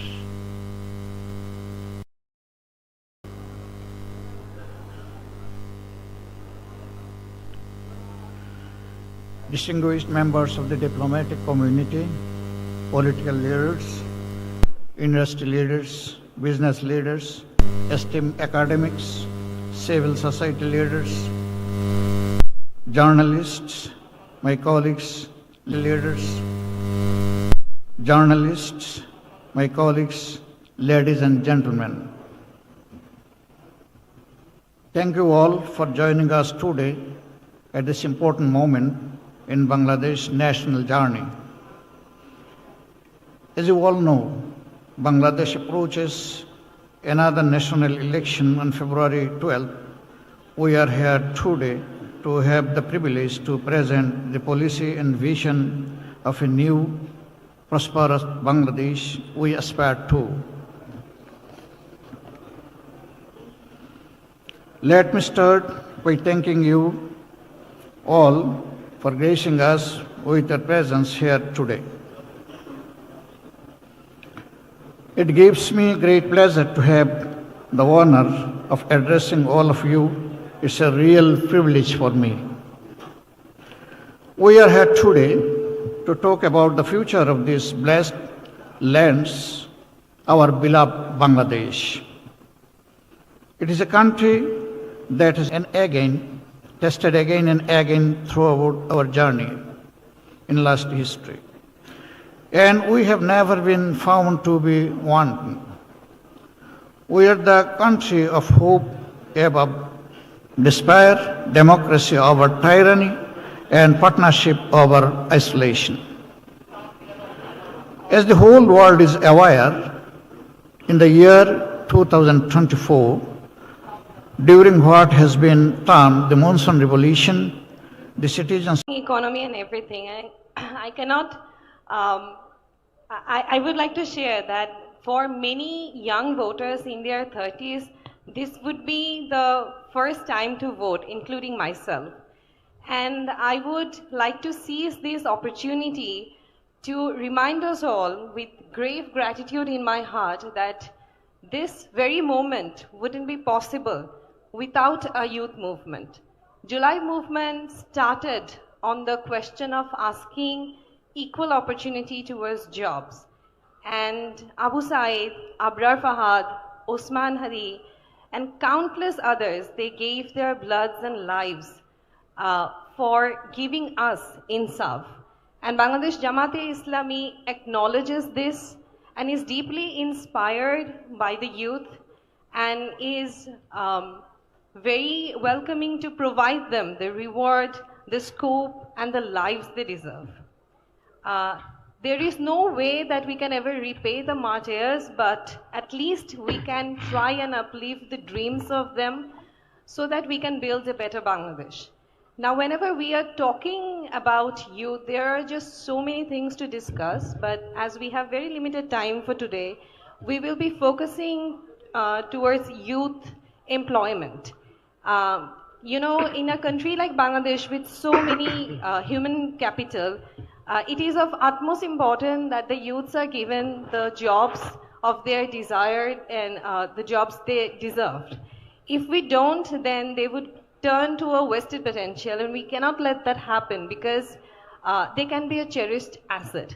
On that note, we can hope that we can build a better Bangladesh together, and I would like to give the stage to Dr. Ashik to further enlighten us on this matter. Thank you. Thank you. Thank you so much. Hello, good afternoon. I would like to start from the very last word what our panelists mentioned, a time for building Bangladesh together. It's not a limerick or it's not a poetry alone. It demands responsibility. According to the statistics of Bangladesh Labor Force Survey 2024 of Bangladesh Bureau of Statistics, it presents a very hard reality for Bangladesh. Currently, we have 2 million youth unemployed. According to the government statistics, the actual number could be much higher. This is a very concerning, even the number is like 2 million. It's all about the age group who is expected to be the most energetic, most innovative, most productive. If they don't find a job, employment, they lost. Literally, they lost. The situation is helping them, turning them toward irregular immigration or become part of social unrest. And even more severe problems than unemployment is underemployment. According to the Labor Force Survey 2024 of Bangladesh Board of Statistics, around 10 million underemployed people are in Bangladesh. The number could be much higher in reality. But the concern is about the individuals who are with higher educational qualifications, with skills and capabilities, who could perform high-valued jobs. But the present situation in Bangladesh forced them to work in low-skilled jobs, to accept low wages employment. As a result, the individual potential is wasted,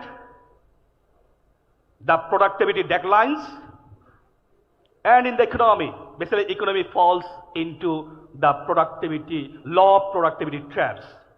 In summary, our people are working, but the economy is not benefiting fully from their day labor. It also shows us that the education we're providing in our institutions, school, college, university, madrasa, Tibet, vocational, whatever we have, the institutions that do not match the skills demand that are looking forward from the industry nationally and globally. At the same time, if we think about the international market, let me begin from the international market. We have seen there is a increasing demand in different types of sectors: construction traders, care workers, industry technicians, let's say hospitality professionals, seafarers, drivers, agricultural specialists from many different countries. But the first world, they also want the youth trained with proper knowledge on the activity they're going to do. They want professionalism. They want working language, job language. Bengali is not enough. And also they want cultural norms and values. So, our policy framework for international market is very clear.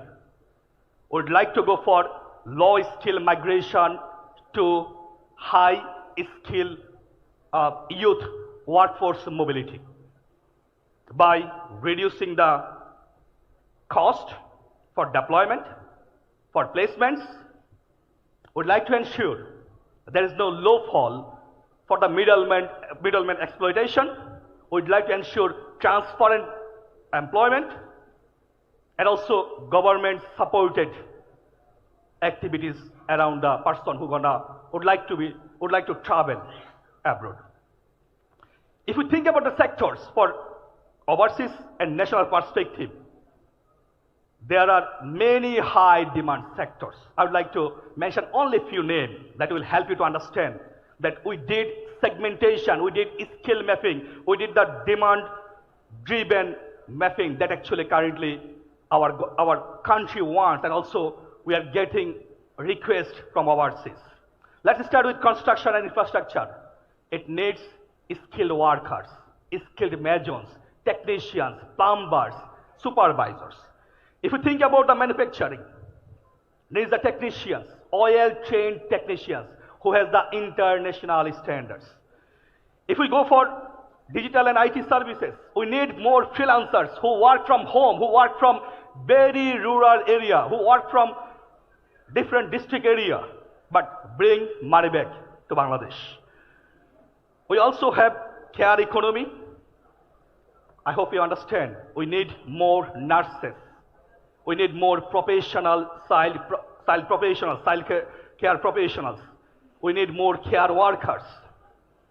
If you think about the green economy and agriculture,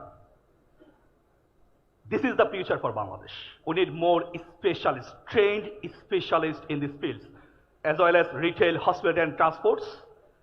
We need the trained managers. We need professional people in this field. So let's go for water transport marine service. This is where, which could be newly implemented in Bangladesh, and we could export our talents because we have the opportunity. But still there are a lot of challenges. We did several researches for a long time to understand what exactly happened. Thanks to Dr. Warisul Karim, who mentioned that each year we're actually sending 23 lakhs, 2.3 million people in the job market, but hardly the decent job is only 23,000. If we think about the informal job, it barely has like 1.3 million. Still, there are 1 million who didn't find the job. The main problem is skill mismatch. Our mentality is very clear. We would like to go for certificates in the university.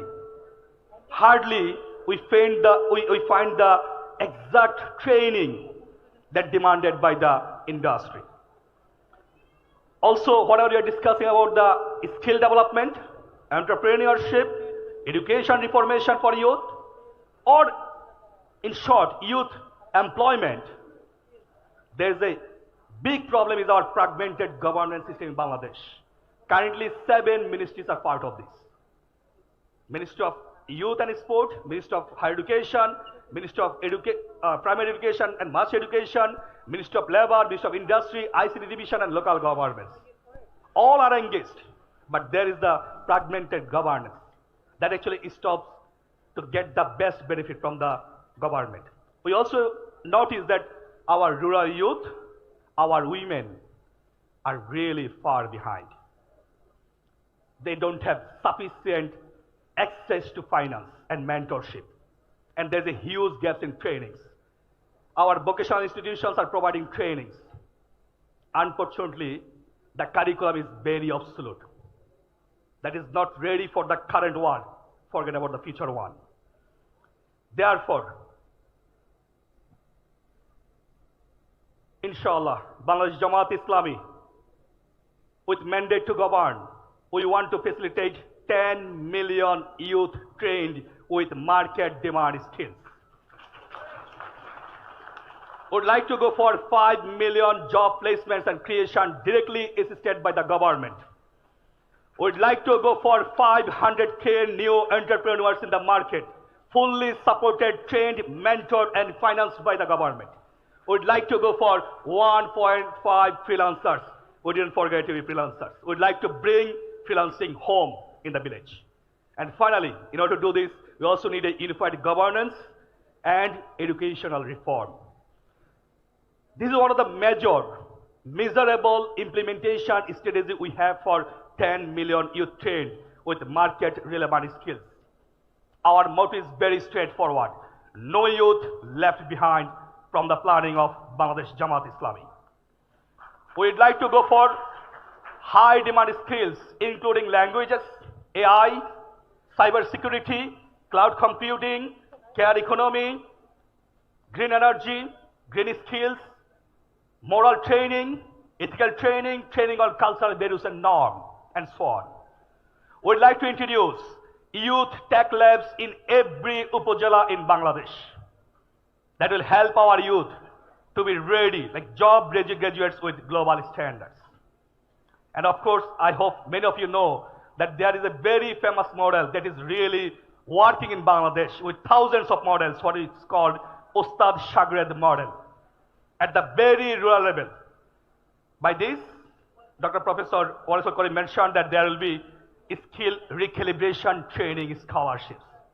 So those who are studying, let's say those who are dropouts, illiterate students or primary students, those who are like SSC, HSC, 2-year diploma students, those who are studying in vocational TBED or technical education, those who are in the madrasa, religious students, everyone has been considered in our plan. In order to go for 5 million job placements, the number is real and it is possible to implement in terms of domestic and overseas. Would like to bring a very new innovation. Bangladesh Jamaat Islami would like to go for district youth job banks. In every district, we'll have youth job banks where the job seekers will submit there, will register there, and they will get the job facilitated by the government in this district. We'll collect all the demand from the district, so no one need to come to Dhaka to do the exam. No one need to come to Dhaka to do the interview. Everything will be controlled at the district and divisional level. Through skill mapping, through introducing apprenticeships at the industry, because industry needs experience certificate. And Jamaat Islami would like to propose and would like to implement internships, apprenticeships at the industry during their graduation level. It will be a bit kind of mandatory, but it will be gradually. Would like to introduce also local and overseas employer commitments. You know that many countries want skilled migrants from Bangladesh. And Jamaat Islam would like to promise in a way that we will bring the employers in Bangladesh who needs different types of sector-specific skilled young. And of course, IT-based jobs will help a lot, around 40%. Let's go for 500K new entrepreneurs. We are very specific and very focused for our women, youth, and marginalized. Would like to help them by providing access to finance, by helping with incubation and acceleration facilities at the district level. And definitely, our intention from the very beginning is demand-driven, not following the supply chain. We would like to train you. This is not our parameter metrics to understand how it is working or not. Our parameter is to see if the person gets a decent income or not after getting training, after entering in the job field. And of course, Bangladesh Jamaat Islam would like to facilitate the market linkage. So would like to bring the market in the home. Let's go for the final one. For doing all this facilitation, commitments, we need a unified government. We need a unified ministry. Thanks to the last person who made the question that we have many different ministries, blah, blah, blah. Yes, we consider this. And we have observed 7 ministries are involved currently helping youth. So we'd like to bring all the departments together under one unified ministry that will help us to get a oil plant activity coordinated by one ministry. We don't need 7 more ministries just for youth employment. So therefore, this is one of the proposals that we would like to go for centralized workforce development and placement in one place, all bringing together. And finally, in order to do all these things, I keep mentioning about education transformation, education transformation. This is the key actually for us that will help us to achieve all the goals. Would like to go for skill-based higher education, would like to introduce internship during the study period. It would be a bit mandatory internship. Would like to go for expanded, let's say, illiterate pathways to helping low-skill illiterate people to be a little skilled, so he can up his skilling and he can get into the, let's say, he can get into the money generation. Our remittance will boost up. Our remittance will help us if they have a little skill. And finally, would like to go for modernization, not only for technical parts, also for TBET, vocational education. Our intention is to bring all these educational entities into the real picture of the job placement in Bangladesh. Finally, I'd like to mention following, okay, this is a very short time, we cannot explain everything, but please, I would like to ensure that in our policy framework, Bangladesh Jamaat Islami would like to ensure we didn't forget you, those who made the July Revolution. Would like to ensure that no individual talent will be wasted. Would like to ensure no youth left behind. And our job employment policy is no longer just like sectoral issue, it is our national mission. Thank you so much. And I would like to welcome now Mr. Abdul Al Mahmood, our ICT veteran, who will show us the pathway how ICT could be a powerful tool and transform the lives of Bangladeshi youth. Thank you. Thank you, Ashik Bhai. Assalamu alaikum, good afternoon. Already Ashik Bhai mentioned about different agendas. Now we need to understand from these agendas, it's not working. Oh, yes. From these agendas, actually what is our aspiration? What's our vision? So we are dreaming a country that is powered by AI, and we want to convert the labor-based economy to knowledge-based economy by 2040, not 2030. It's not possible for us to make the country knowledge-based within 2030. That's why we are visioning that we will convert the labor-centric economy to knowledge-centric economy by 2040.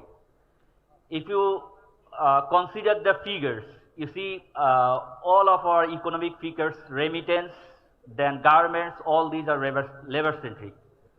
Our industries are creating FMCGs and second industrial revolution relevant products. We are not the producers of computers or computer relevant products. Even we are not the data creators in some cases. So we want to convert that. When we talk about the freelancing, where's the field? So through ICT, we will actually, okay. We will create 2 million ICT jobs within 2030. It's not 2040. Within 2030, we will create 2 million ICT jobs. This is our target. And second thing is, if we would able to ensure the ICT relevant services, AI relevant services, we would able to provide seamless services to citizens. As you know, government, one of the key agenda of government is to provide services to citizens.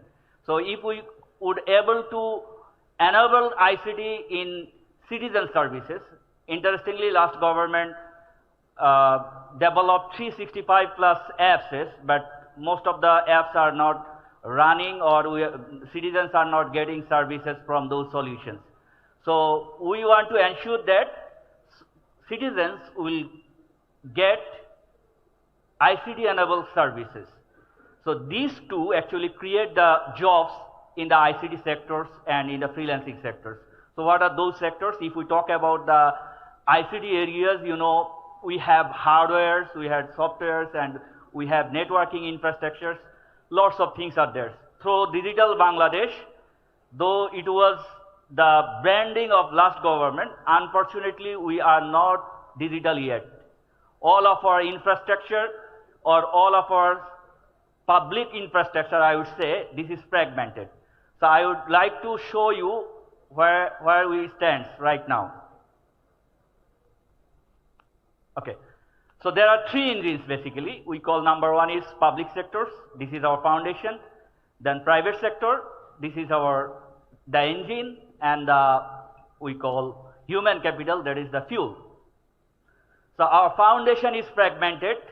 Systems have been developed through siloed mechanism. That is, there is interoperability gap. Ministries cannot interoperate the data, and that's why it is not possible for us to train up the data and to provide AI-enabled services. And we will address that.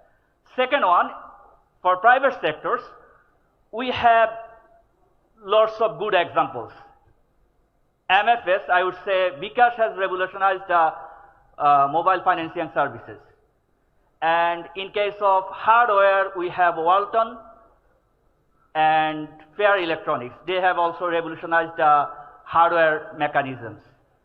And in the softwares, though we have hundreds of software companies, but unfortunately our export figures is not showing us that we are not good enough. We have BASIS, ECAP, BACO, lots of associations are there, lots of organizations, but unfortunately our figures, as if I mention, you would understand the figure if we consider the ICT export with other sector exports. RMZ is giving us 45 to 48 or 50 billion dollars export, whereas our ICT exports is only 700 million. That means you even didn't cross 1 billion. So we need to address that in the private sectors. And then our human capital, we have demographic dividend up to 2040. As you know, our population, 40% of our populations are youth. If we provide them better skills, they would be actually our asset. So we will set as some agendas. As our time is limited, it's not possible for us to show you all the mechanism that how we actually re-engineer our human capital. So this is our third engine, that is we call the fuel, through which we will actually transform our country from labor-centric economy to knowledge-centric economy. So to do that, definitely we need to address some policy issues. First that, we need to depoliticize the strategy. Last government developed 39 plus high-tech parks. Unfortunately, these are only infrastructures. It is not creating any ROI, we call return on investments. So we need to address these issues. We need to depoliticize the, I would say, the policy papers we have developed. Actually, we have considered the national issues, not political agendas. Jamaat Islami is not setting policies to serve the political parties. It is actually develop the policies to serve the nations. So we will depoliticize the strategy. Number two is reclaim digital sovereignty. I can tell you one data. Our national ID can be accessed from 182 points. That is, this is very vulnerable. Our data is not sovereign, and there is data breach issues, lots of we call technical, I won't use any technical terms here. You would understand that is we are in a vulnerable condition, we need to address that. And third one is, in the policy, we will re-engineer our human capital. As Ashik Bhai mentioned, we will actually transform the higher education through skill-based. So after the graduation, definitely there would be requirement for upskilling and reskilling, and we are recommending lifelong learning as our agendas. You see, what is your age, whether it is 40, 50, 60, you need to learn because technological disruption is there. Without you learning, you won't able to serve. So that's why we are recommending lifelong learning as our key agendas for re-engineering the human capital. So to make this three strategy or three policies, we will actually implement 6 points. Number one is for providing better service to citizens.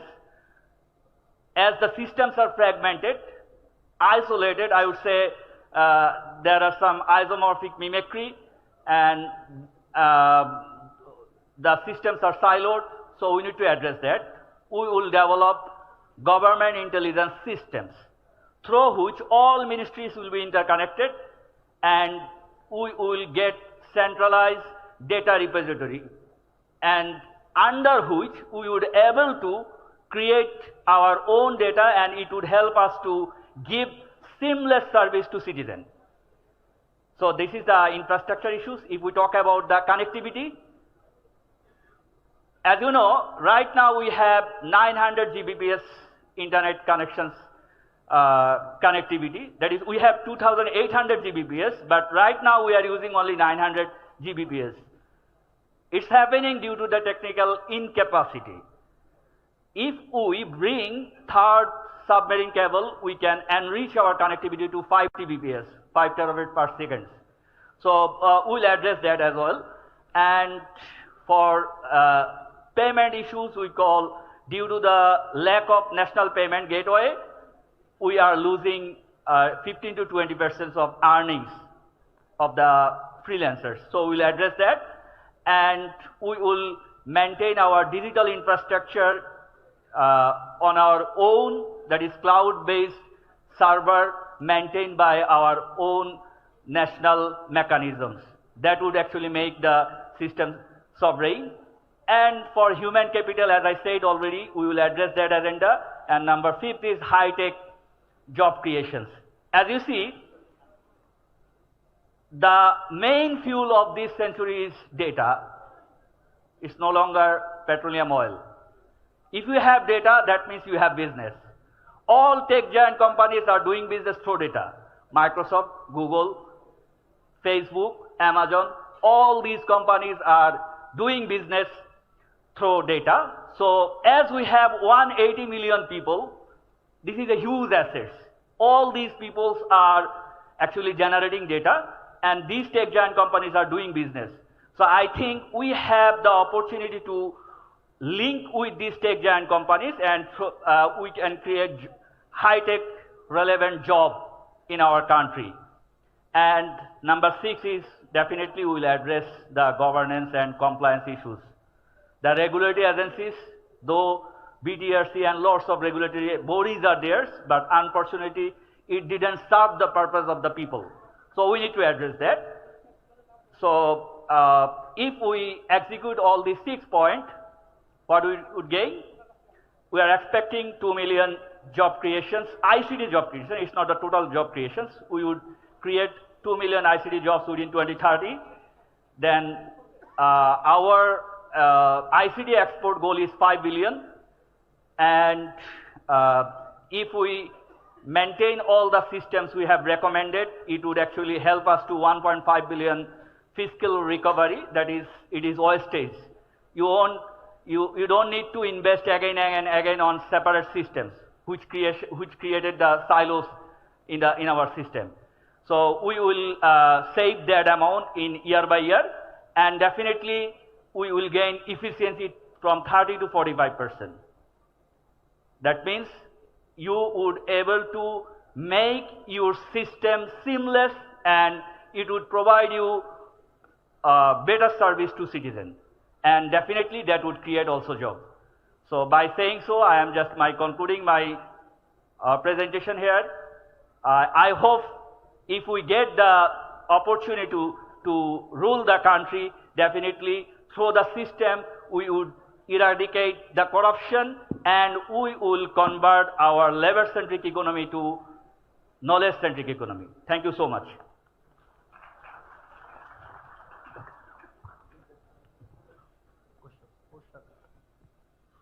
Right now we are opening the question answer sessions, and before that I would like to give floor to the panel members if they have any comments to add. Thank you. Assalamu alaikum. Due to the shortage of time, we'll go straight to the points. And our panel members are here. I don't think that we'll be able to answer all the questions. So we'll be more than happy to collect all those questions, and these panelists will be available in future sessions, roundtables, town hall meetings, whatnot, inshallah. My name is Masood Rahman.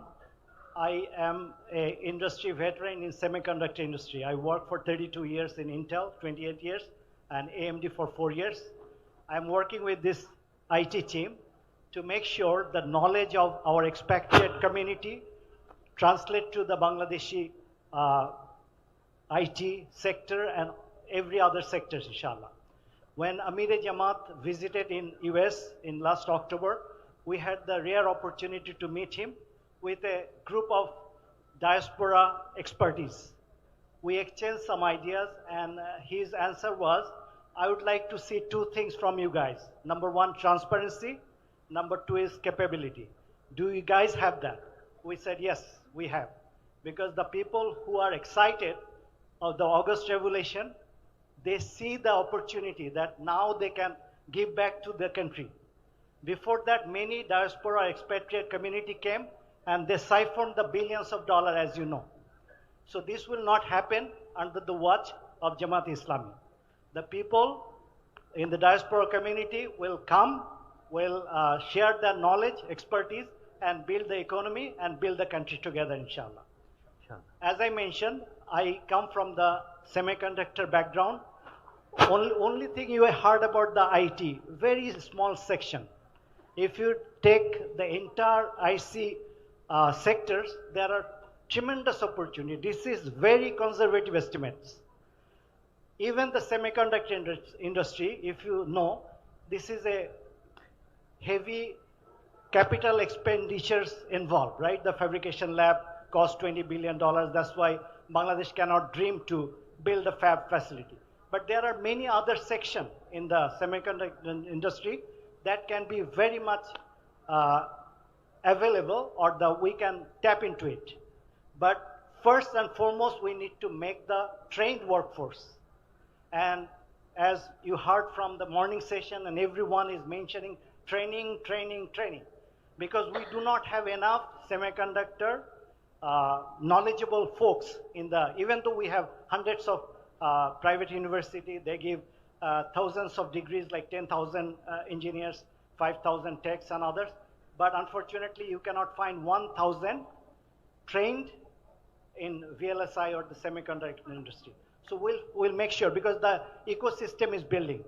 Probably you have heard some of the companies like the Ulka Semi, the neural networks, they exist now. And there are a few others, and they formed the BSIA, Bangladesh Semiconductor Industry, and they are trying to launch the BEAR program, which the summit happened a few months ago. BEAR is the biotech, engineering, robotics, and AI. So all I'm trying to convey to you, this is not a pipe dream. If we can work together, if the government is friendly, business friendly, those jobs will come and we'll be able to export many of these things.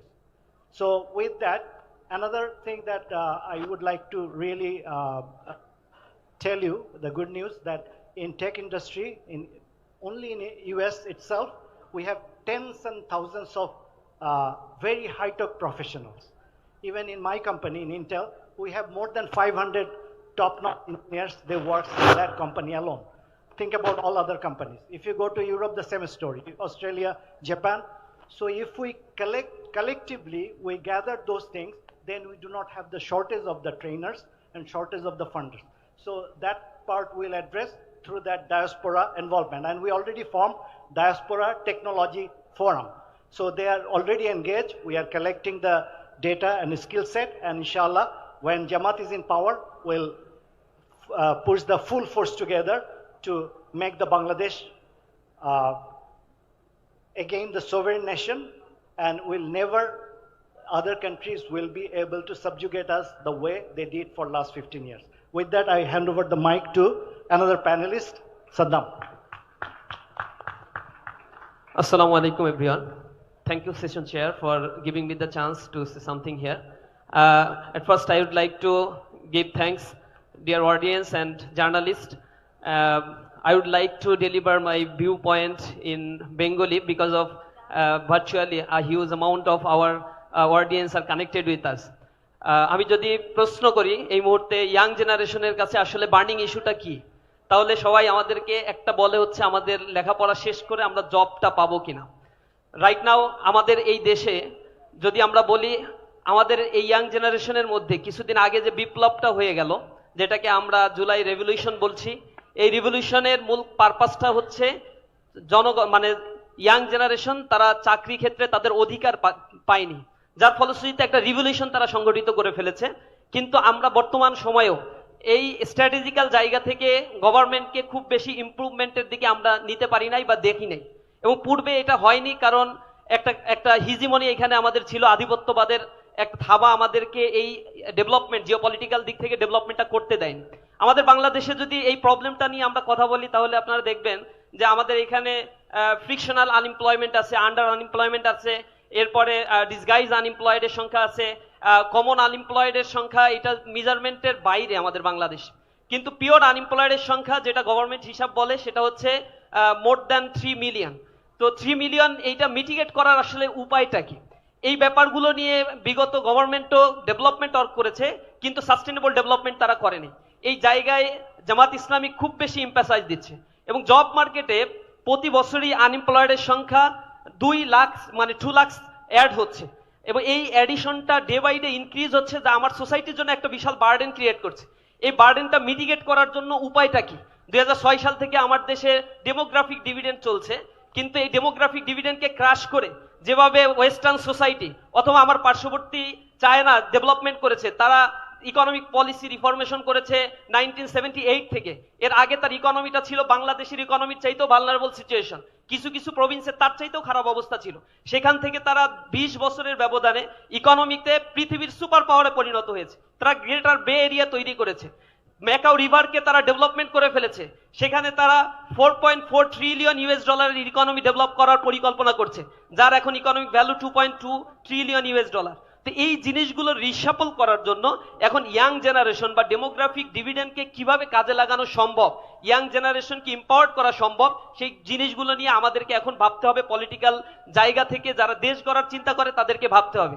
আমার আজকের এই presentation বা সামগ্রিক বিষয়গুলো নিয়ে জামাত ইসলামী যেই কনসার্নটা দিচ্ছে young জেনারেশনের প্রতি, এবং জিওগ্রাফিক্যাল কারণে আমাদের দীর্ঘ সময় ধরেই আমার এডুকেশন সিস্টেম এবং আমার পাশাপাশি ইয়ুথ এম্পাওয়ারমেন্টের জায়গাগুলোতে অনেক বেশি বাধা সৃষ্টি করা হয়েছিল।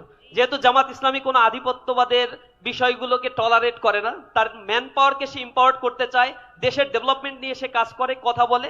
এই জায়গায় আমরা খুবই স্যাটিসফাইড যে আগামীর বাংলাদেশের, নতুন বাংলাদেশের যে স্বপ্নটা দেখছি, আনএমপ্লয়মেন্ট সিচুয়েশনকে রিডিউস করা এবং আমাদের দেশের ইয়াং জেনারেশনকে এম্পাওয়ার করার জন্য এটা একটা বেটার অপরচুনিটি নিয়ে তারা যে ভাবনা করছে, যে এমপ্লয়মেন্ট ক্রিয়েশনের জন্য তারা চিন্তা করছে, নিঃসন্দেহে এই সোসাইটির জন্য এটা একটা বেটার ফিউচার নিয়ে আসবে।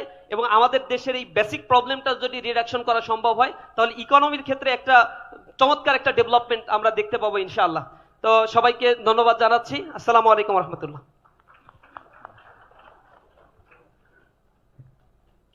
Assalamu alaikum. My name is Belal Ahmed. I am representing ICT business industry. So you already heard about the business ICT planning. So currently our GDP is solely dependent on the apparel industry and remittance. So we want to focus on ICT, how we can create an alternative source of GDP for our country. For that, we have already invested in lots of fund in our infrastructure. So we want to make sure that these infrastructure are not used properly. So we want to use this infrastructure properly. There are lots of policy also in places, but not workable policies. So we want to make sure these policies are up to the mark. So globally, every day, ICT is improving. I mean, lots of new technology is coming. So we want to ensure that we are up to the mark with the competing with the global level. So for that, youth is our main workforce. I mean, youth is our main soldiers. So we want to ensure that ICT will be our main tools for creating jobs. So thank you for coming, and please inspire us. And I think ICT will play very big role in our economy in future. Thank you very much. Microphone.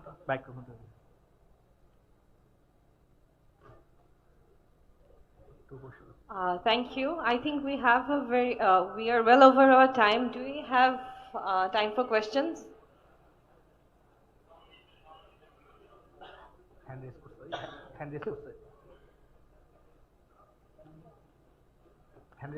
The panelists will be there, so maybe one or two questions we can take. Thank you. Any questions? Can you give the mic? Can you give the microphone? Okay. Okay, that's close. Excellencies and distinguished guests, Assalamu alaikum and a very good noon. The first question is that there is a corruption ecosystem in Bangladesh developed in last 1.5 decade. This corruption is jeopardizing all the efforts that we made. Especially, I want to say something which will cover the last 3 sessions. In Bangladesh, a bureaucratic system that existing at this moment, we can say that it is developed and it is spoiling the development process. I can cite one example. During British regime, in the 1910, Lord Hardinge prepared a bridge over the river Podda, and Lord Hardinge arranged the 2-line railway track in that bridge. But unfortunately, what unfortunate nation we are, that after hundreds of years, we have prepared a bridge on the river Podda.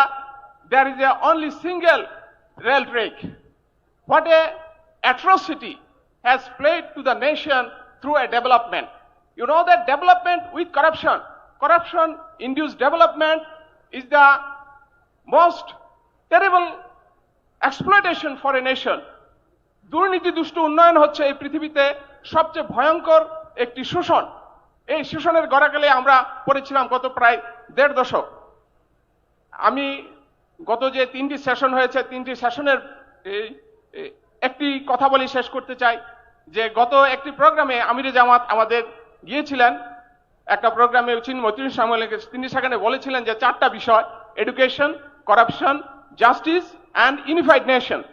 I think that out of these all, that today, out of these 3 sessions we have discussed about the education, this education system should be reformed in such a way because our education ministry is the most corrupted organization.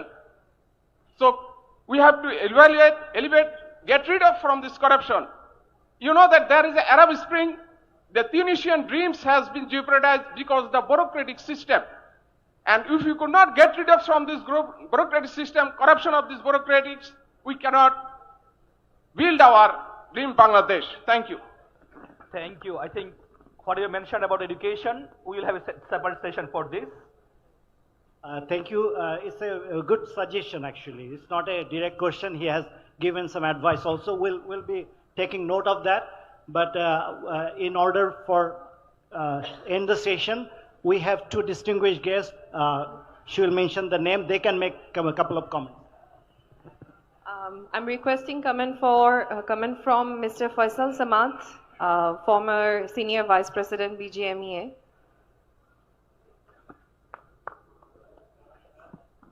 Hello, my name is Abdul Halim. I am retired Additional Secretary. I have 2 questions. One is that Indian ICT export $85 billion and they employed 3.5 million workers. But what are the constraints in our sector? Why we are not making headline in this regard? Second question is that why you could not produce a skilled manpower? As we know that people from abroad working here, as many as 5 lakhs. This is my question. Okay, for ICT related job, as I said, last government targeted $5 billion ICT export within 2024, but unfortunately the figure is only 700 million. So you know the culture has been totally diluted and it's polarized. We need to develop new culture under which we would able to generate the return on investment of our actual ICT investment. So since there was no accountability, no transparency, that's why we didn't get the expected result. Okay, I'm requesting again Mr. Faisal Samad, former Senior Vice President of BGMEA, for a remark. Thank you.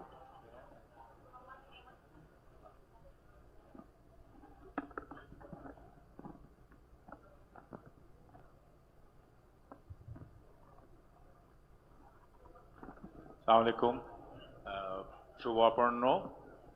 Actually, I've listened to the presentation so far, and thank you very much. I think that is very encouraging, the kind of information that you've shared. I represent the RMG sector. So RMG sector, as you know, has been the backbone of the economy, and this is how we have developed the economy.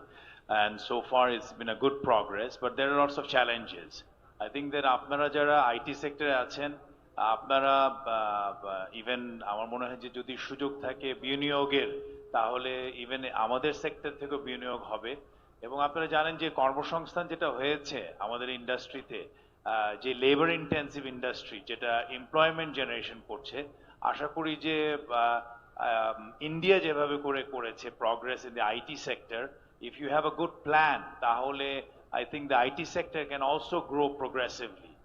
I wish you all the best, এবং আমাদের sector থেকেও যদি কোনো সহযোগিতা দরকার পড়ে, even আমাদের সেক্টরকেও আসলে ফোর্থ ইন্ডাস্ট্রিয়াল রেভলিউশনে যদি আমাদেরকে যদি মোকাবেলা করতে হয়, তাহলে কিন্তু আপনাদেরকে সহযোগিতা দরকার আছে। So if you can bring that technology to our industry then I think that we can also be a sustainable industry.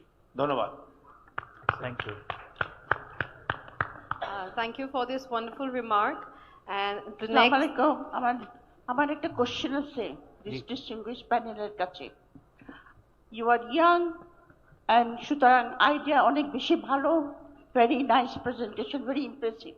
আমি ব্যক্তিগত এক্সপিরিয়েন্স থেকে বলছি, there is a big gap in IT knowledge between the urbans and the rural population. The gap is so huge that it is unbelievable. Because I can speak from my own experience. I have a very, very modest computer training center in my ancestral home in Bogura. And, you know, the young youth, both male and female, I mean, they cannot even handle the mouse. We have to teach them how to handle the mouse. This is one problem. And another huge problem, which I don't know how you people will address. You mentioned that the jobs will be created through freelancing. Now, freelancing, you need to have skills in English. Yes. Written and specially spoken. With very difficulties, one can write one sentence of English, which is also full of mistakes.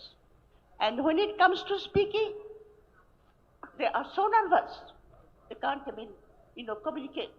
So this huge gap, how, you are going to address? Young people in our country, those who are graduates from the universities, they cannot write, they cannot read, they cannot speak English. So this IT, I know, is very promising. But this is my question. How will you bridge that gap? Thank you. Thank you, Dr. Dilara. I admire you for your passion and all those activities you have done. 2 points that you mentioned, this is a chronic problem. It will not be solved overnight, but inshallah, we'll be taking notes and our teams continuously work to make those progress in a structured way, inshallah. Due to the time, we'll probably go for the comments, like one distinguished gentleman has a comment. Thank you so much, our amazing audience. Thank you so much for being patient. And now let's get you energized, okay? So we would now like to announce our lunch and prayer break. Starting from now, we will reconvene at 2:30 after lunch and prayer break. Amir Jamaat, along with the senior guests and diplomats, will be escorted by our volunteers in a different room, different arrangement for their lunch break. And the rest of us, we will be having our lunch in the reception. We have a buffet arranged. Thank you so much. Thank you so much, our honorable panelists, for your amazing discussion on youth policy. And I'd like to remind our guests that we will be reconvening here at 2:30 p.m. We will be having sessions on women, education, and healthcare. Thank you so much.